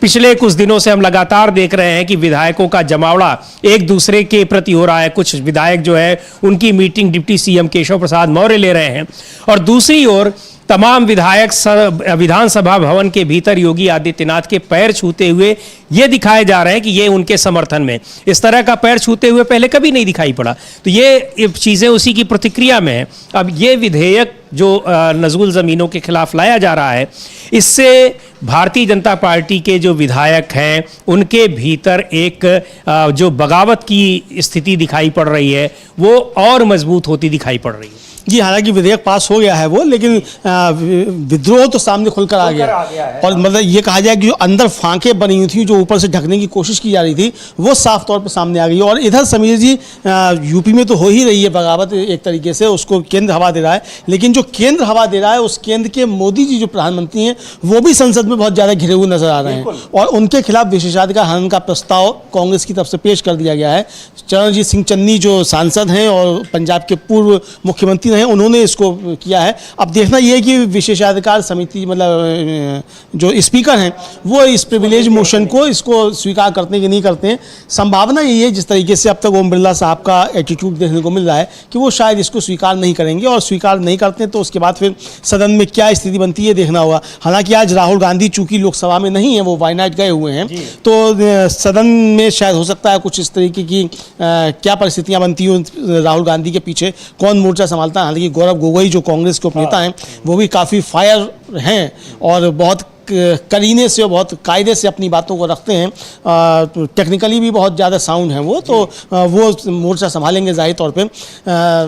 गौरव गोगोई और जो पहले अधीर रंजन चौधरी हुआ करते थे, तो अधीर रंजन चौधरी तो मामले को डिरेल कर देते थे, लेकिन गौरव गोगोई मामले को डिरेल नहीं करते, बल्कि गौरव गोगोई बीच में प्रधानमंत्री को अबरा का डबरा करवा देते हैं। प्रधानमंत्री की जुबान लड़खड़ा जाती है गौरव गोगोई जब बीच में कुछ हस्तक्षेप करते हैं। तो देखना है कि लोकसभा में आगे जब आने वाला समय, अभी 12 बजे वहाँ जब शून्यकाल शुरू होगा तब वहाँ क्या चीज़ें बनती है वो हम देखेंगे। लेकिन प्रधानमंत्री ज़बरदस्त तरीके से घिरे हुए नजर आ रहे हैं। प्रधानमंत्री संसद में नहीं पहुँच पा रहे हैं। राहुल गांधी के ऊपर जिस तरीके से अनुराग ठाकुर ने टिप्पणियाँ की, उन टिप्पणियों को प्रधानमंत्री ने जो अनएडिटेड वर्जन था उसको अपने एक्स हैंडल पे पोस्ट किया। उसको लेकर कांग्रेस ने विशेषाधिकार हनन का प्रस्ताव दिया है। चूंकि प्रधानमंत्री सदन के सदस्य हैं, लोकसभा के सदस्य हैं, तो उनको एक विशेषाधिकार है, लेकिन वो विशेषाधिकार सदन के अंदर है। सदन के अंदर आप अपनी बात रख सकते हैं, आपको वहाँ अदालती कार्रवाई से छूट मिली हुई है।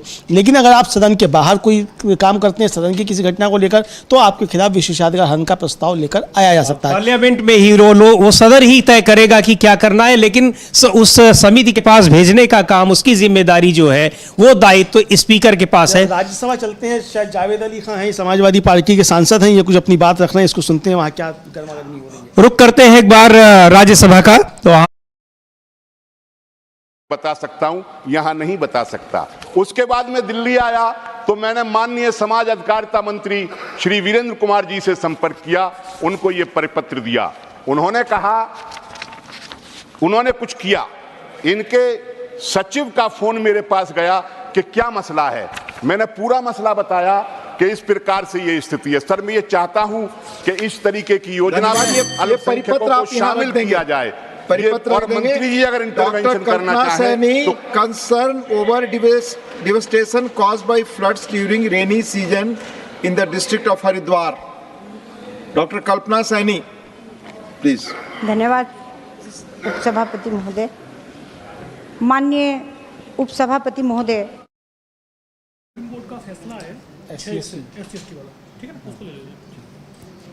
तो ये प्रश्नकाल संसद के दोनों सदनों में चल रहा है और जिस तरह से जातिगत टिप्पणी को लेकर के अनुराग ठाकुर की वो विपक्ष घेरने की तैयारी में है सरकार को, प्रधानमंत्री नरेंद्र मोदी को, वो देखने वाला होगा अभी ये प्रश्नकाल के बाद जब शून्यकाल शुरू होगा। चरणजीत सिंह चन्नी ने, जो पंजाब के मुख्यमंत्री रहे हैं, लोकसभा के सदस्य हैं, उन्होंने विशेषाधिकार हनन प्रस्ताव का नोटिस दिया हुआ है और यह स्वीकार किया जाता है या नहीं किया जाता है, इस पर भी संसद की आगे की कार्रवाई देखने वाली होगी। लेकिन चरणजीत सिंह चन्नी ने क्या कहा है, क्यों उन्होंने विशेषाधिकार हनन प्रस्ताव का नोटिस दिया है, एक बार सुनते हैं। चूंकि वह अभी, जैसा अमलेंदु जी बता रहे थे कि जो बात अनुराग ठाकुर ने कही उसमें कई चीजों को एक्सपंज कर दिया गया, सदन की कार्यवाही से हटा दिया गया। बावजूद इसके प्रधानमंत्री नरेंद्र मोदी ने अनएडिटेड वर्जन, यानी जैसा बयान उन्होंने दिया था उसी बयान को उन्होंने ट्वीट कर दिया और अनुराग ठाकुर की प्रशंसा करते हुए। तो चरणजीत सिंह चन्नी, जिन्होंने विशेषाधिकार हनन प्रस्ताव का नोटिस दिया है लोकसभा में, सुनते हैं उनका क्या कहना है। ऐसा है कि कल हिमाचल से अनुराग ठाकुर जी ने, एमपी हैं जो, उन्होंने जो अपनी स्पीच दी है उसमें बहुत सारे ऑब्जेक्शनेबल शब्द बोले और बहुत सारी ऐसी बातें की जो कि मान्य नहीं है और जिनको लोकसभा के स्पीकर साहब ने अपने वहां से एक्सपंज कर दिया है। जो बात लोकसभा के स्पीकर एक्सपंज कर देते हैं उसको दोबारा प्रमोट नहीं किया जा सकता, उसको बाद दोबारा आगे नहीं लाया जा सकता। और मैं हैरान हूं कि देश के प्रधानमंत्री जी ने उन बातों को पूरे लेक्चर के साथ ट्वीट करके उसको शाबाशी दी है, जो कि मैं ये पूछना चाहता हूं कि आप लोगों का दलित, ओबीसी, आदिवासी, पिछड़े वर्ग, मिनॉरिटी से लड़ाई क्या है? क्यों आप जो उनकी बात होती है उनको बुरी बात ज़्यादा प्रमोट करते हैं? इसलिए मैंने ब्रीच ऑफ प्रिविलेज मोशन दिया है और जो स्पीकर साहब अगर उसको मानेंगे तो कल बहस हो।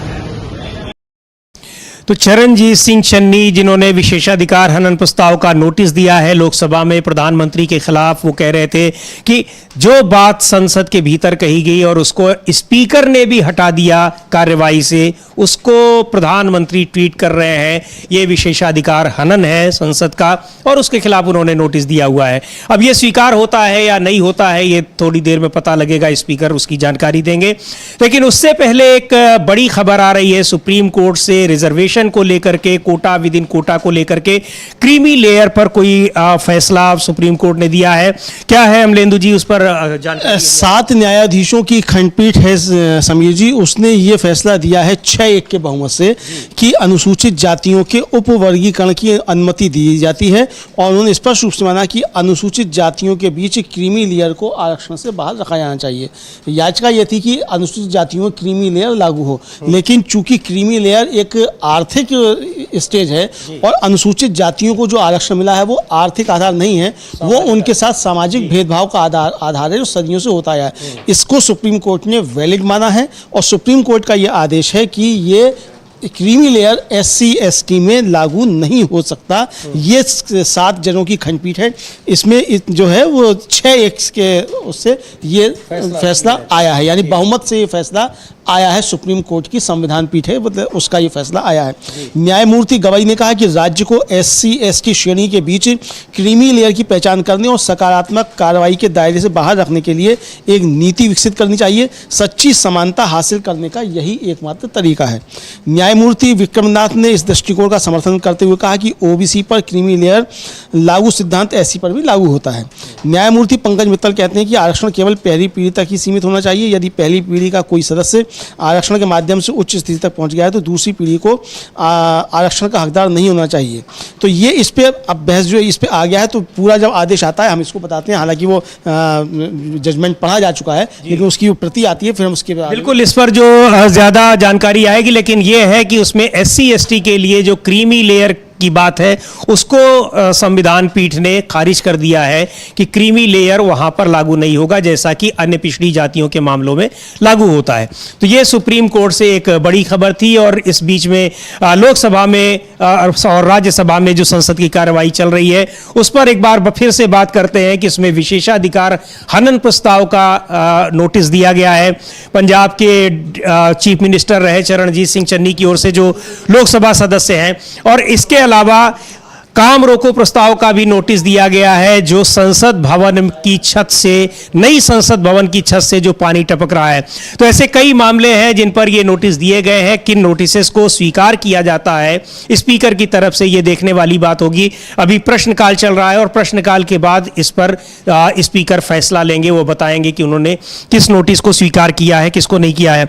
लेकिन जो अनुराग ठाकुर का वक्तव्य है जाति को लेकर के, और उन्होंने जो ये बात कही है सदन के भीतर कि जातिगत जनगणना की मांग वो लोग कर रहे हैं जिन्हें अपनी ही जाति का पता नहीं है, उसको लेकर के संसद के भीतर और संसद के बाहर भी हंगामा मचा हुआ है। विपक्षी दल सरकार को घेर रहे हैं कि किस तरह से अन्य पिछड़ा वर्ग, पिछड़ी जातियों और दलित जातियों के खिलाफ भारतीय जनता पार्टी की सोच है वो उजागर हो रही है। ये दिखाती है, अनुराग ठाकुर का ये बयान बताता है। और चूंकि अनुराग ठाकुर के बयान को प्रधानमंत्री ने भी प्रशंसा करते हुए ट्वीट किया है, तो अब विपक्षी पार्टी उनसे भी और अनुराग ठाकुर से भी माफी मांगने की मांग कर रहे हैं। और इसको लेकर के पिछले 2 दिन सदन में काफी हंगामा हुआ। कल प्रश्नकाल पूरा का पूरा इसी की भेंट चढ़ गया है और लगातार हंगामा करते रहे। हालांकि प्रश्नकाल काफी देर तक जारी रहा, लेकिन बाद में सदन की कार्यवाही स्थगित करनी पड़ी और आज भी उस पर शून्यकाल के बाद हंगामा होने के आसार है। प्रश्नकाल जब खत्म होगा, अगर विशेषाधिकार हनन प्रस्ताव के नोटिस को स्वीकार नहीं किया जाता है तो विपक्ष सरकार को पूरी तरह से घेरेगा। और जैसा कि अभी अमलेंदु जी बता रहे थे कि प्रस्ताव के स्वीकार होने की संभावना बहुत कम ही है, जिस तरह से स्पीकर ओम बिरला की कार्यशैली है। पिछले कार्यकाल में तो देखा ही था हम लोगों ने, और इस कार्यकाल में भी जिस तरह से देखा जा रहा है, विपक्षी सांसद जिस तरह से उनके ऊपर भेदभाव का आरोप लगा रहे हैं, उसे देखते हुए ये इसकी संभावना कम है।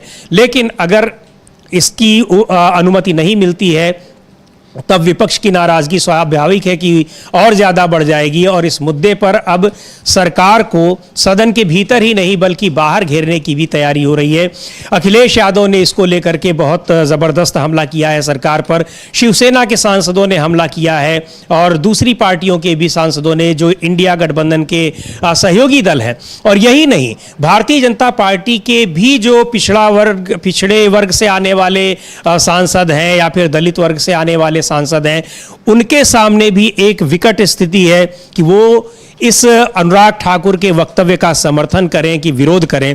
बात केवल अनुराग ठाकुर तक की होती तो शायद कुछ लोग इस पर विरोध कर भी सकते थे या कुछ गोलमोल जवाब दे भी सकते थे, लेकिन जिस तरह से प्रधानमंत्री ने भी उसको एंडोर्स किया है, उसका समर्थन किया है, और समर्थन ही नहीं प्रशंसा की है अनुराग ठाकुर के इस भाषण की, उसको देखते हुए ये लग रहा है कि जो भारतीय जनता पार्टी के सांसद हैं उनके अंदर जो नाराजगी होगी, जो उनका गुस्सा होगा, वो भीतर ही भीतर रहेगा, अभी बाहर निकल करके शायद ना आ पाए।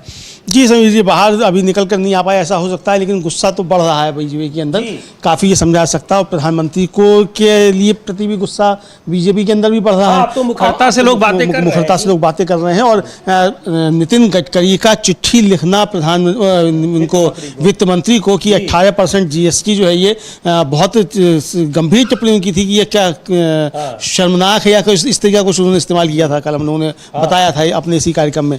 और अब इस पर लोग सवाल उठा रहे हैं कि जिस समय वहाँ वो जो हानिया है उस पर हमला हुआ हमास के लीडर के ऊपर, तो उस समय नितिन गडकरी भी वहाँ मौजूद थे ईरान में, तो इसको लेकर बहुत सारी चर्चाएं सब हो रही हैं। लेकिन जो नितिन गडकरी का हमला है समीर जी, वो मतलब चिट्ठी लिखना निर्मला सीतारमण को, ये सिर्फ एक चिट्ठी लिखना भर नहीं है, चूंकि उन्होंने सरकार की पॉलिसी पे सवाल उठाए हैं। और सरकार की पॉलिसी पे अगर आपका कोई केंद्रीय मंत्री ही अगर सवाल उठा रहा है तो फिर ये सरकार के अंदर विभाजन की स्थिति को पैदा करता है कि आप अपनी पॉलिसीज पे ही एकमत नहीं है, तो फिर सरकार है भी कि नहीं इस पे सवाल उठेंगे।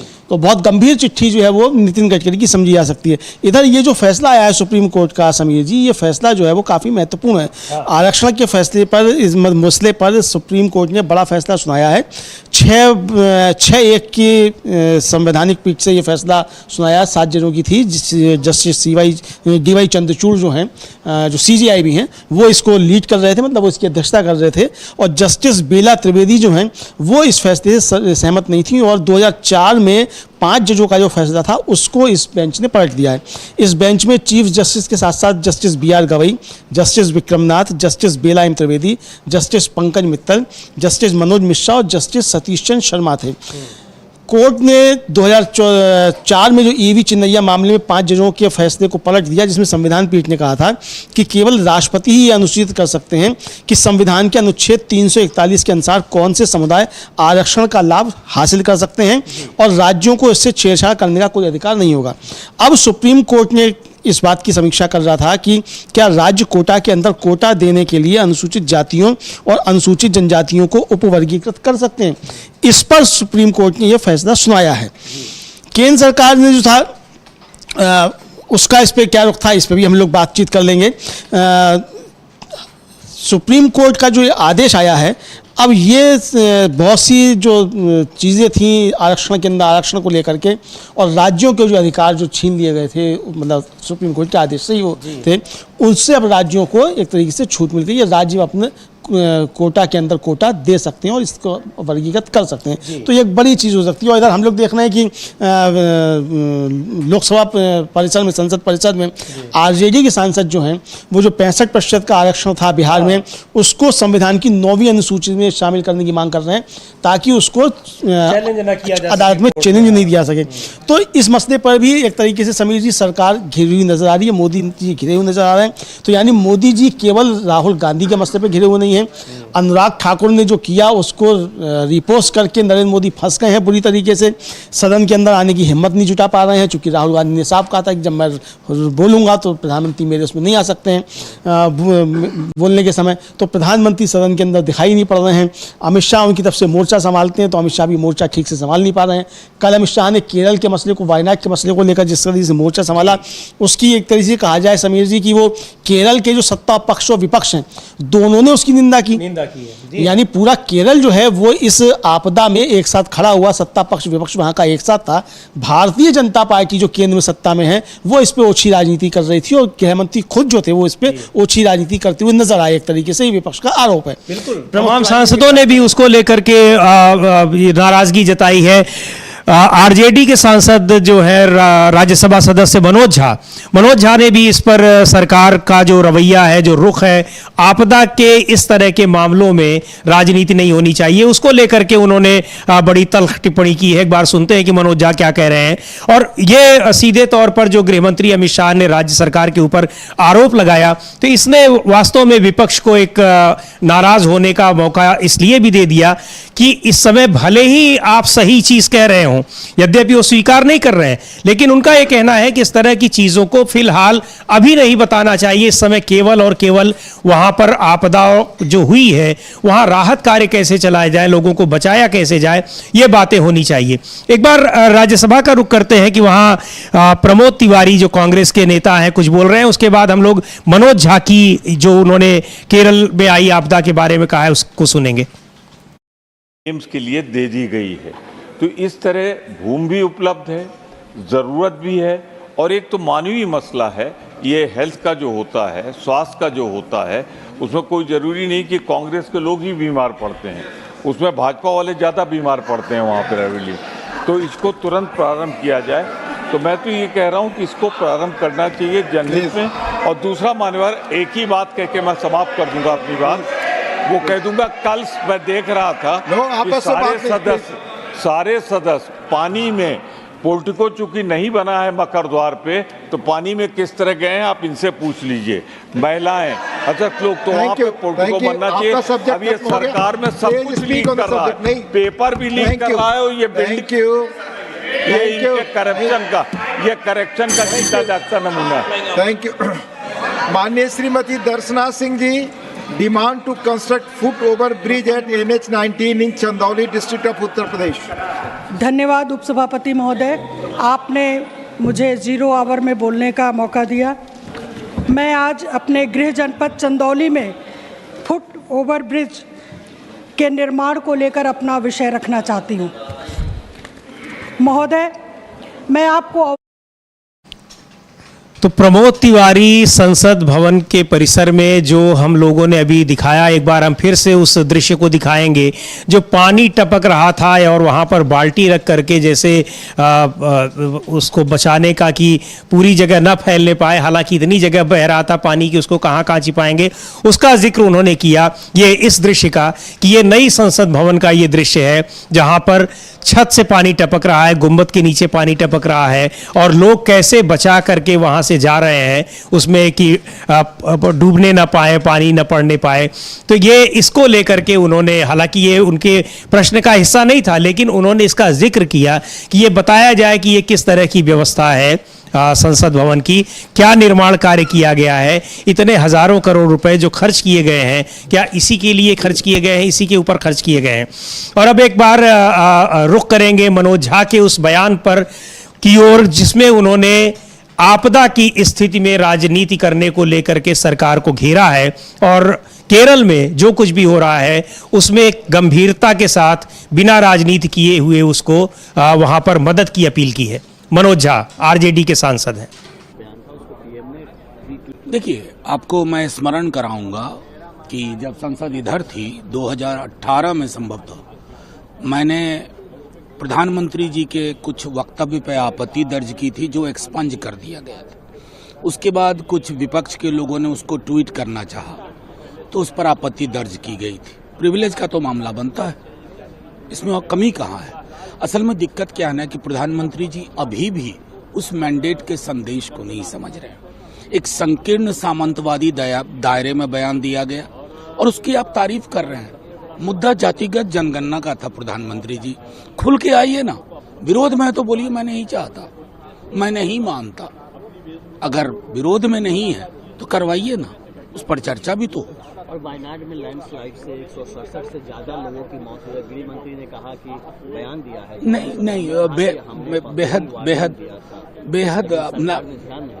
नहीं, गृह मंत्री जी के बाद आपने संभवतः केरला के सीएम का बयान नहीं देखा। उन्होंने चिट्ठी लिखी है कि मुझे ऐसी कोई वार्निंग नहीं मिली थी। बहरहाल, ये कल भी मैंने सदन में कहा था कि ट्रेजेडीज शुड यूनाइट अस। हम ट्रेजेडी में भी आजकल एक तरह के समवेत स्वर में नहीं बात करते हैं, राजनीति हावी हो जाती है। आज हैंड होल्डिंग का है, केंद्र और राज्य सरकार हैंड होल्डिंग करके लोगों को रेस्क्यू रिहैबिलिटेशन के प्लान में ले जाए। तो मनोज झा को आप सुन रहे थे, आरजेडी के सांसद हैं। किस तरह से उन्होंने कहा कि ट्रेजेडी के मामलों में त्रासदा, इतनी बड़ी आपदा आई है, विपत्ति आई है केरल के लोगों, वायनाड के लोगों के ऊपर, उसमें कम से कम राजनीति नहीं करनी चाहिए। इसी को लेकर के कांग्रेस के नेता प्रमोद तिवारी ने भी इस मसले पर राजनीति करने को लेकर के आलोचना की है भारतीय जनता पार्टी की। क्या कह रहे हैं प्रमोद तिवारी, एक बार सुनते हैं उनको। देखिए, इसमें दो जीवन की क्षति हुई है, मैं श्रद्धांजलि अर्पित करता हूँ, संवेदना व्यक्त करता हूँ, पर मौत के आंकड़ों में भी फर्क है। आंकड़े 156 कह रहे हैं, वहाँ के एक मंत्री जी 250 के आसपास कह रहे हैं, 200 मिसिंग भी कह रहे हैं। इसके अलावा गृह मंत्री जी कह रहे हैं कि हमने वार्निंग दी थी, और वहाँ के मुख्यमंत्री जी कह रहे हैं कि कोई वार्निंग नहीं थी। वार्निंग जो आई है जब ये घटना घट गई उसके बाद की वार्निंग है। तो ये जनता के साथ पीड़ा के घड़ी में, दुख की घड़ी में ये कैसा विरोधाभास। इसमें तो खुले दिल से ये दिक्कत है केंद्र सरकार की। जहां गैर भाजपाई सरकारें होती हैं प्रदेशों में, वहां मदद के लिए हाथ सिकोड़ लेते हैं। पिछली बार हिमाचल में भी यही किया, वायनाड में भी यही हो रहा है, और हिमाचल में आज फिर से एक भयंकर त्रासदी हुई है।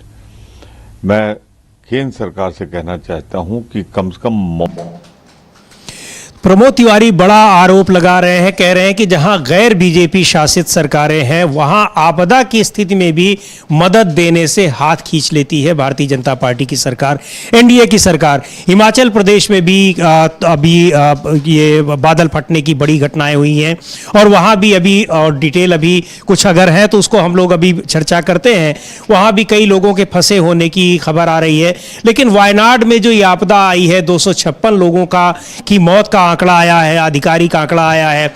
गृह मंत्री अमित शाह संसद में कह रहे हैं कि हमने अलर्ट पहले जारी किया था, और लेकिन वहां मुख्यमंत्री कह रहे हैं कि हमें ऐसे कोई जानकारी नहीं मिली है। तो इस तरह की बातों को लेकर के विपक्ष सरकार पर हमलावर है कि कम से कम आपदा की स्थिति में तो राजनीति नहीं होनी चाहिए। हिमाचल प्रदेश में जो बादल फटने की घटनाएं हुई हैं उस पर राहुल गांधी का ट्वीट आया है। राहुल गांधी इस समय वायनाड पहुंच रहे हैं, चूंकि कल नहीं जा पाए थे। राहुल गांधी ने लिखा है कि ट्वीट में अपने हिमाचल प्रदेश की घटना के बारे में कि शिमला, मंडी और कुल्लू में बादल फटने और भारी वर्षा से कई लोगों की मृत्यु और लापता होने का समाचार अत्यंत दुखद है। इस कठिन घड़ी में सभी शोकाकुल परिवारों को अपनी गहरी संवेदनाएं व्यक्त करता हूं। हिमाचल प्रदेश के मुख्यमंत्री सुखविंदर सिंह सुक्खू से बात कर इस विषम परिस्थिति का जायजा लिया है। उन्होंने बताया कि वो स्वयं इन घटना स्थलों पर जा रहे हैं और इसी दौरान एनडीआरएफ, एसडीआरएफ और प्रदेश प्रशासन इस संकट की घड़ी में राहत और बचाव कार्यों में प्रतिबद्धता के साथ लगातार सम्मिलित है। सभी लापता लोगों की जल्द से जल्द खोज की आशा कर रहा हूं। तो हाँ, लगातार बारिश हो रही है और बादल फटने की कुछ घटनाएं हुई हैं हिमाचल प्रदेश के शिमला, कुल्लू में, और उसको लेकर के ये राहुल गांधी का ट्वीट है। वहां भी बचाव कार्य जारी है, और जैसा कि राहुल गांधी के ट्वीट से पता चल रहा है कि मुख्यमंत्री सुखविंदर सिंह सुक्खू इन घटना स्थलों पर जल्दी ही पहुंचने वाले हैं वहां। और राजनीति जो हो रही है, जो गृहमंत्री अमित शाह का जो वायनाड की घटना पर जो बयान है उसको लेकर के विपक्ष उनकी आलोचना कर रहा है, निंदा कर रहा है। और मनोज झा को हमने सुना, जो आरजेडी के सांसद हैं राज्यसभा में, प्रमोद तिवारी कांग्रेस पार्टी के सांसद हैं राज्यसभा में। इसके अलावा शिवसेना की राज्यसभा में सांसद प्रियंका चतुर्वेदी ने भी इस चीज को लेकर के, इस बात को लेकर के, वायनाड की घटना पर राजनीति करने को लेकर के केंद्र सरकार को घेरा है, खासतौर पर गृह मंत्री अमित शाह को। प्रियंका चतुर्वेदी क्या कह रही हैं, सुनते हैं। रात में जाकर उन्होंने सरकार बनाई, 2 पॉलिटिकल पार्टीज को तोड़ा और फिर खुद बन गए डेप्यूटी चीफ मिनिस्टर। उम्मीद थी चीफ मिनिस्टर बनेंगे, डेप्यूटी चीफ मिनिस्टर बनकर रह गए। साथ ही साथ जो महाराष्ट्र की संस्कृति और महाराष्ट्र का इतिहास है उस पर उन्होंने विश्वासघात किया है। उन्होंने महाराष्ट्र की जनता के साथ विश्वासघात किया है। उन्होंने महाराष्ट्र के जो प्रकल्प होने वाले, उन्होंने कहा है कि एक ही तरीके की राजनीति हो सकती है हमारा। तो आप देख सकते हैं desperation levels Bharatiya Janata party का कितना था कि वो विपक्ष में ना रहकर उन्होंने हर तरीके से एनसीपी पे इतने से आपस में ही असमंजस बना हुआ है, आपस में ही महाराष्ट्र में तय है। ये क्लाइमेट चेंज रिलेटेड मुद्दा है। आपने वेस्टर्न घाट्स को पूरी तरीके से नष्ट करने का काम किया है, इकोनॉमिक एनवायरमेंटल पॉलिसीज डाइल्यूट की हैं। मुंबई भी उसका भुक्तभोगी बन रहा है। जिस तरीके से बारिश होती है, कल दिल्ली में बारिश हुई है, हर जगह भरी हुई थी, खुद पार्लियामेंट भरा हुआ था, पार्लियामेंट के अंदर लीकेज हो रहा था। तो दूसरों पे दोष मढ़ने से पहले आप सत्ता में हैं, आप अपनी खुद की जिम्मेदारी आपने क्या क्या निभाई उस पर चर्चा करें। सन्नी जो मुख्यमंत्री थे, अभी सांसद हैं कांग्रेस के, वो पीएम के अगेंस्ट प्रिविलेज मोशन वो स्पंज हो चुका है। किया जा सकता है। प्राइम मिनिस्टर भी उसी के अंतर्गत आते हैं। तो अगर प्राइम मिनिस्टर कुछ ऐसी ट्वीट्स कर रहे हैं जो पार्लियामेंट्री वर्ड्स के खिलाफ है, पार्लियामेंट्री मर्यादा के खिलाफ है, तो आई थिंक चरणजीत सिंह चन्नी अपने अधिकारों का इस्तेमाल कर रहे हैं। उनका पार्टी की उनकी सहमति होगी। सोर्स ये कह रहा है कि जो है मैं सोर्सेज बेस्ड कॉन्वर्जेशन यहाँ पे करूँगी नहीं। तो आपदा पर, वायनाड की आपदा पर जो गृह मंत्री अमित शाह ने लोकसभा में बयान दिया, उसको लेकर के विपक्ष में गहरी नाराजगी है। हम देख सकते हैं मनोज झा के वक्तव्य को, कांग्रेस पार्टी के नेता प्रमोद तिवारी के वक्तव्य को और शिवसेना नेता प्रियंका चतुर्वेदी के वक्तव्य को कि किस तरह से उस पर राजनीति, जो उन्होंने बयान दिया है उस पर राजनीति करने को लेकर के ये आरोप लग रहा है विपक्ष का कि उस पर गृह मंत्री राजनीति कर रहे हैं, जबकि ऐसे समय में वहां बचाव कार्य होने चाहिए, राहत कार्य होने चाहिए। हालांकि वहां पर सेना सर्च ऑपरेशन और रेस्क्यू ऑपरेशन में लगी हुई है, लेकिन वायनाड में लगातार भारी बारिश हो रही है और जो भूस्खलन की आशंकाएं हैं वो अभी भी बनी हुई है। मौसम विभाग का अलर्ट जारी है और इस बीच में राहुल गांधी और प्रियंका गांधी भी वहां वायनाड में घटना स्थल का दौरा कर रहे हैं और वहां पहुंचने वाले हैं। हिमाचल प्रदेश में भी 3 जगहों पर ये बादल फटने की घटनाएं हुई हैं, जिसमें 2 लोगों के मारे जाने की भी खबर है। कई लोगों के दबे होने की आशंका जताई जा रही है। वहां के मुख्यमंत्री ने उसके बारे में जानकारी दी है। अगर हमारे पास उसको हम सुनते हैं कि मुख्यमंत्री सुखविंदर सिंह सुक्खू घटना के बारे में क्या बता रहे हैं। और भारी बारिश का अलर्ट अभी भी वहां पर है। लगातार भारी बारिश और बादल फटने की घटनाओं से कई लोग लापता बताए जा रहे हैं हिमाचल प्रदेश में। अधिक बारिश हो रही थी और आज सुबह 4:40 के करीब हमारा रामपुर क्षेत्र में एक जगह है जहां क्लाउड बर्स्ट हुआ, जिसके कारण नदी के किनारे जो लोग रह रहे थे उससे काफ़ी क्षति प्रदेश को हुई। अभी तक सूचना के मुताबिक 50 लोग मिसिंग है और 2 लोगों की डेड बॉडी को रिकवर कर लिया गया है। निश्चित रूप से एनडीआरएफ की टीम, एसडीआरएफ की टीम और हमारे डिप्टी कमिश्नर्स, हमारे एसडीएम सब घटनास्थल पर है, पुलिस विभाग घटनास्थल पर है। सुबह से हमारे रेवेन्यू मिनिस्टर तकरीबन 7 बजे से लगातार मेरे संपर्क में है। अभी हमारी अधिकारियों की उच्च स्तरीय बैठक हुई है। सभी प्रकार के प्रबंध हमने करने के निर्देश सुबह रेवेन्यू मिनिस्टर के माध्यम से सभी डिप्टी कमिश्नर्स को दे दिए गए थे। सेना से भी मदद मांगी गई है और काफ़ी नुकसान प्रदेश को अभी हुआ है और अभी अगले 36 घंटे में यह और अधिक बारिश होने की संभावना है। मैं हिमाचल प्रदेश के सभी जो हमारी लोग हैं उनसे अनुरोध करना चाहता हूं कि वो नदी नालों के किनारे नहीं जाएं और जहां भी नदी नालों में क्रॉस करने की कोशिश ना की जाए, अभी अपने सुरक्षित स्थानों पर ही रहें। इस दृष्टि से हमने सारी जगह डिप्टी कमिश्नरों को एडवाइजरी जारी कर दी है। सर, बांध से पानी वगैरह छोड़ा जा रहा है। इसके अलावा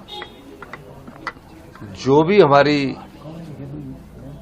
एयरफोर्स की जो सेना है उसको हमने तैयार रहने के लिए। तो हिमाचल प्रदेश के मुख्यमंत्री सुखविंदर सिंह सुक्खू ये जानकारी दे रहे थे, विवरण दे रहे थे कि घटना में जो बादल फटने की 3 जगह की घटनाएं हैं और लगातार भारी बारिश हो रही है और अभी अगले 36 घंटों तक भारी बारिश का अलर्ट है, उसके बारे में जानकारी दे रहे थे। वहां पर कई लोगों के फंसे होने की, कई लोगों के लापता होने की खबर है। और इस बीच में जो वायनाड की घटना को लेकर के, वायनाड में जो आपदा आई है उस पर गृह मंत्री अमित शाह के बयान को लेकर के विपक्ष में लगातार ये प्रतिक्रियाएं आ रही हैं, उसको लेकर के नाराजगी जताई जा रही है। जिस तरह से गृह मंत्री अमित शाह ने राज्य सरकार को ब्लेम किया, उस पर आरोप लगाया है कि यहां से अलर्ट की सूचना जारी की गई थी लेकिन राज्य सरकार ने ध्यान नहीं दिया, जबकि वहाँ केरल के मुख्यमंत्री पी विजयन का ये कहना है कि इस तरह का कोई अलर्ट नहीं दिया गया था। तो इसको लेकर के एक राजनीति करने की कोशिश हो रही है, उस पर कई विपक्षी नेताओं ने आपत्ति जताई है, नाराजगी जताई है और उसकी निंदा की है। केरल से ही आते हैं कांग्रेस पार्टी के सांसद शशि थरूर, उन्होंने भी इसको लेकर के काफ़ी सख्त टिप्पणी की है।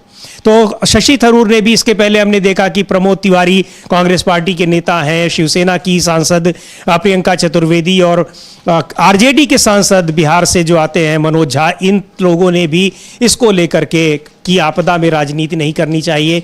इस समय ज़रूरत वहाँ पर है कि यहाँ राहत कार्य हो, वहाँ पर बचाव कार्य किए जाएं, क्योंकि लगातार का वायनाड के इलाके में जहाँ यह हादसे हुए हैं, 4 जगह पर लैंडस्लाइड की घटनाएं हुई हैं, वहाँ अभी भी बारिश हो रही है और आशंका बनी हुई है कि कभी भी कहीं इन जगहों पर लैंडस्लाइड्स हो सकती हैं, भूस्खलन की अभी और घटनाएं भी हो सकती हैं।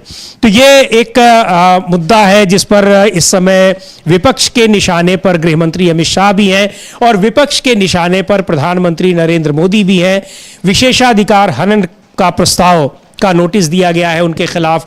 पंजाब के पूर्व मुख्यमंत्री और पंजाब से लोकसभा सांसद चरणजीत सिंह चन्नी ने जो अनुराग ठाकुर की बात को उन्होंने अनकट वीडियो, जिसकी तमाम बातें लोकसभा की प्रोसीडिंग से हटा दी गई, लेकिन अनकट वीडियो प्रधानमंत्री ने उसको ट्वीट किया अपने ट्विटर हैंडल से, उसको लेकर के चरणजीत सिंह चन्नी ने विशेषाधिकार हनन प्रस्ताव का नोटिस दिया है।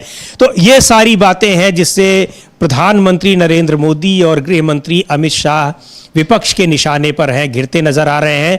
और इससे पहले जो ये मानसून सत्र चल रहा है जिसमें आम बजट पेश किया गया है, बजट को लेकर के सरकार पहले से ही घिरी हुई है। बजट को सरकार बचाओ, कुर्सी बचाओ बजट कहा जा रहा है और विपक्ष का आरोप है, जिसकी वजह से लगातार कई दिनों तक विपक्ष ने हंगामा किया, नाराजगी जताई कि सिर्फ 2 राज्यों को यहाँ पर तवज्जो दी गई है, बिहार और आंध्र प्रदेश को, जिनकी बदौलत सरकार चल रही है, केंद्र सरकार चल रही है, इसलिए उसका नाम भी दिया गया कुर्सी बचाओ बजट। तो ये सारे मुद्दे ऐसे हैं जिसको लेकर के सरकार पर विपक्ष हावी है, लगातार हमले कर रहा है। और उसमें भी जो अमित शाह का, जो गृह मंत्री अमित शाह का जो बयान आया है, उस पर विपक्ष की खासी नाराजगी दिखाई पड़ रही है। तो ये सब चीज़ें हैं जो सरकार को घेर रही हैं। सरकार के भीतर से भी नाराजगी के तमाम मुद्दे और सवाल उठने लगे हैं। थोड़ी देर पहले अभी अमलेंदु जी बता ही रहे थे कि किस तरह से केंद्रीय मंत्री नितिन गडकरी ने बजट को लेकर के और बजट में जो हेल्थ इंश्योरेंस के प्रीमियम पर जो जीएसटी वसूला जाता है, जिसको कि कई विपक्ष बहुत उसकी आलोचना कर चुका है। और राहुल गांधी का तो एक उसका जो फुल फॉर्म है जीएसटी का, गब्बर सिंह टैक्स जिसको कह चुके हैं, वो काफ़ी मशहूर हुआ। और अब उसी जीएसटी को लेकर के नितिन गडकरी नाराजगी जताई है। लोकसभा में रुख करते हैं। लोकसभा का मनीष तिवारी जो चंडीगढ़ से कांग्रेस के सांसद हैं, कुछ कह रहे हैं, सुनते हैं। Which can be invoked by state governments in order to enact state disaster management legislations. It's quite possible that the government may have drawn power from entry 23 and 29 of the concurrent list when they proposed this amendment legislation, or when even the original legislation was passed by this House in the December of 2005. My submission, Madam Chairperson, is that the government needs to amend the concurrent list and have a proper entry which covers the subject of disaster management in toto. And the reason why I say this is that when a disaster takes place, अगर कोई प्राकृतिक आपदा होती है, कुदरती हो या किसी मानवीय कारण से हो, तो उसके जो फर्स्ट रिस्पॉन्डर्स हैं, वो first responders usually local authorities होती हैं। तो इसलिए ये बहुत ज़रूरी है, क्योंकि प्राकृतिक आपदाएं, ये क्लाइमेट में बदलाव आ रहा है, एग्रीवेटेड नेचुरल डिजास्टर्स बहुत ज़्यादा होने शुरू हो गए हैं कि जो भी कानून इसके लिए बने उसकी जो लेजिस्लेटिव पावर है, उसकी लेजिस्लेटिव पावर ठीक तरह से डिफाइंड हो। क्योंकि जब डिराइव्ड लेजिस्लेटिव पावर होती है, आप किसी ऐसी एंट्री से लेजिस्लेटिव पावर लेने की कोशिश करते हैं, that legislation may not stand the test of constitutionality. That is my first point. Madam, I have two more points to make which are very important. The second reason why I am opposing this bill is this legislation, like many legislations introduced by this government, suffers from the malady of excessive delegation. That is, the rule-making power which has been given to the central government encroaches upon the domain of the state government squarely. And I have one last point, Madam Chairperson. This is an important constitutional point because this House is a creature of the Constitution. And whatever laws that we make have to be in accordance with those constitutional provisions. And that is why I am making this point.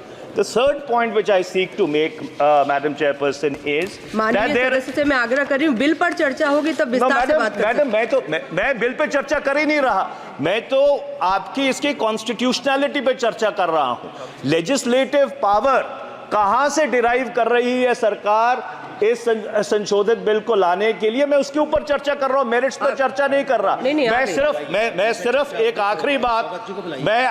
आखिरी बात आपको कहना चाहता हूं। There is a clause 23 in this bill which introduces section 41A.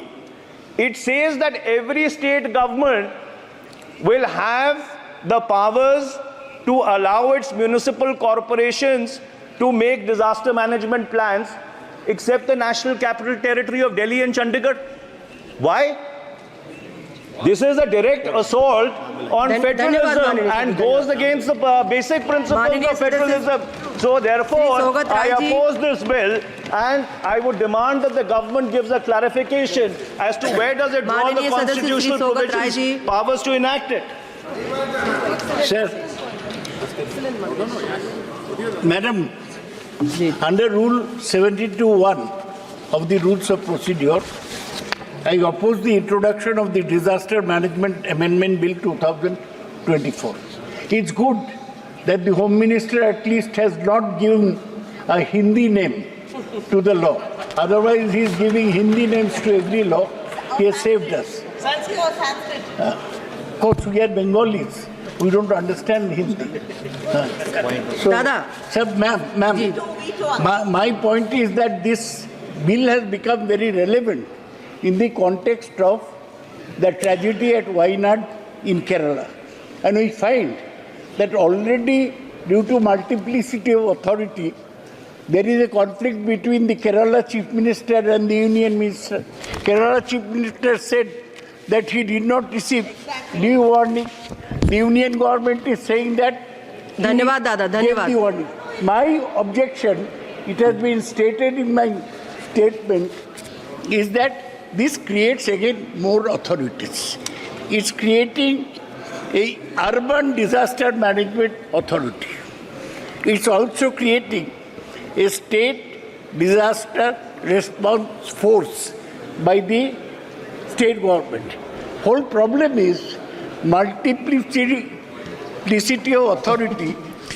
तो लोकसभा में, राज्यसभा में प्रश्न का शून्यकाल चल रहा है और उसमें तमाम मुद्दों पर चर्चा हो रही है, लेकिन सरकार और प्रधानमंत्री मोदी के अलावा अब गृह मंत्री अमित शाह भी विपक्ष के निशाने पर हैं। गृह मंत्री अमित शाह ने जिस तरह से केरल में वायनाड की घटना पर, वायनाड में हुए हादसे पर राज्य सरकार को घेरा है, उसको लेकर के वो विपक्ष के निशाने पर हैं। विपक्षी सदस्यों ने, सांसदों ने और विपक्षी नेताओं ने उसको लेकर के कड़ी आपत्ति जताई है।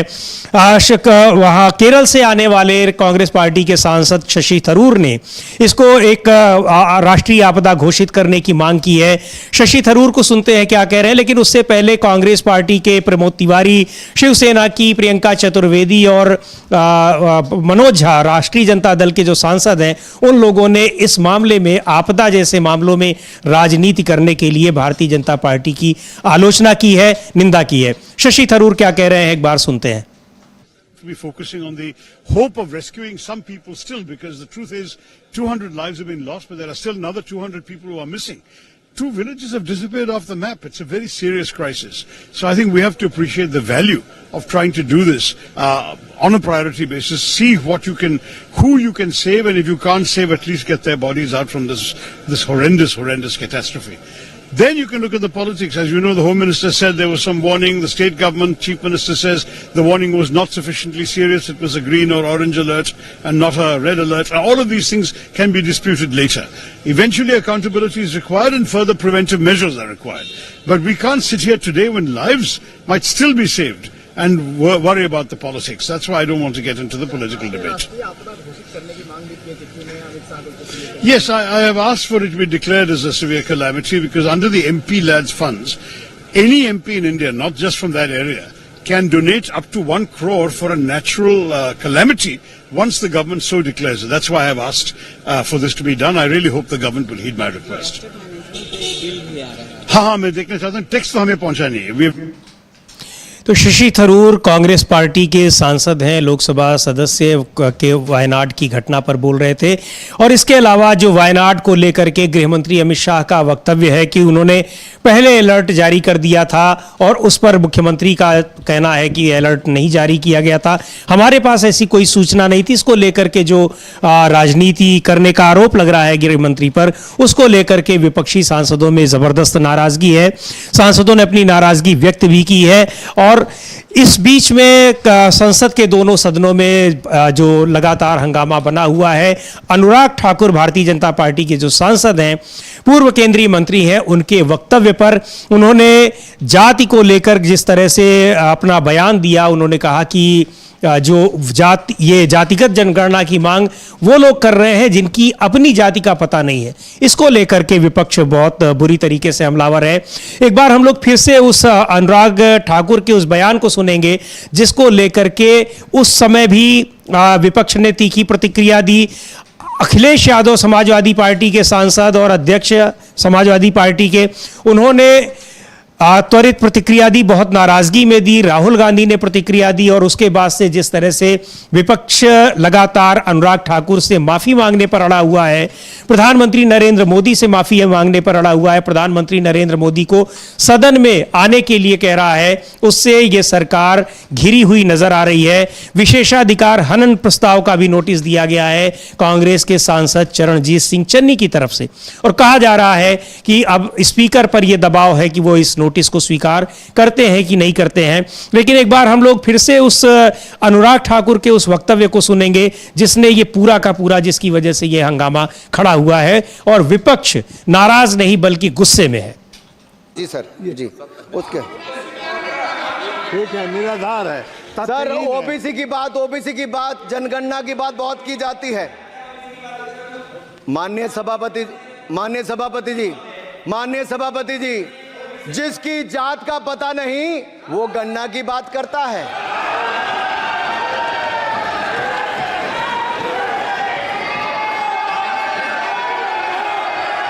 जिसकी जात का पता नहीं वो गणना की बात करता है।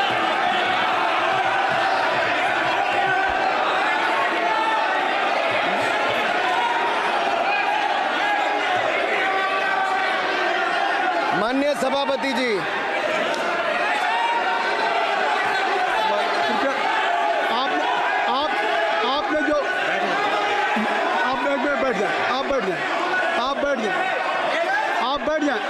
माननीय अखिलेश जी, आपने जो बात उठाई है मैं उसको दिखवा लूँगा। मैं आपकी बात को ले रहा हूँ।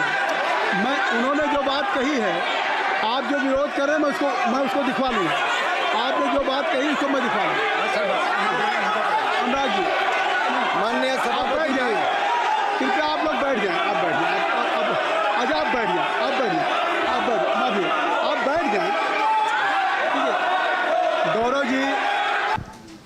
तो ये जातिगत जनगणना की मांग वो कर रहे हैं जिनको अपनी जाति का पता नहीं है। अनुराग ठाकुर का ये बयान जिसने कि विपक्ष के नेताओं को एक तरह से नाराज कर दिया और गुस्से में है, और अब माफी मांगने की मांग की जा रही है विपक्ष की तरफ से कि अनुराग ठाकुर अपने इस बयान के लिए माफी मांगे। और चूंकि उनके इस बयान को, इसकी जो उन्होंने कहा उसको, उसके कुछ अंशों को सदन की कार्यवाही से निकाल दिया गया, लेकिन उनके अनकट बयान को, अनएडिटेड बयान को जिस तरह से प्रधानमंत्री ने ट्वीट किया तो विपक्ष की नाराजगी और बढ़ गई। और यह कहा जा रहा है कि विपक्ष की ओर से कि प्रधानमंत्री भी इस पर माफी मांगे, और उनके खिलाफ विशेषाधिकार हनन प्रस्ताव का नोटिस दिया है चरणजीत सिंह चन्नी ने।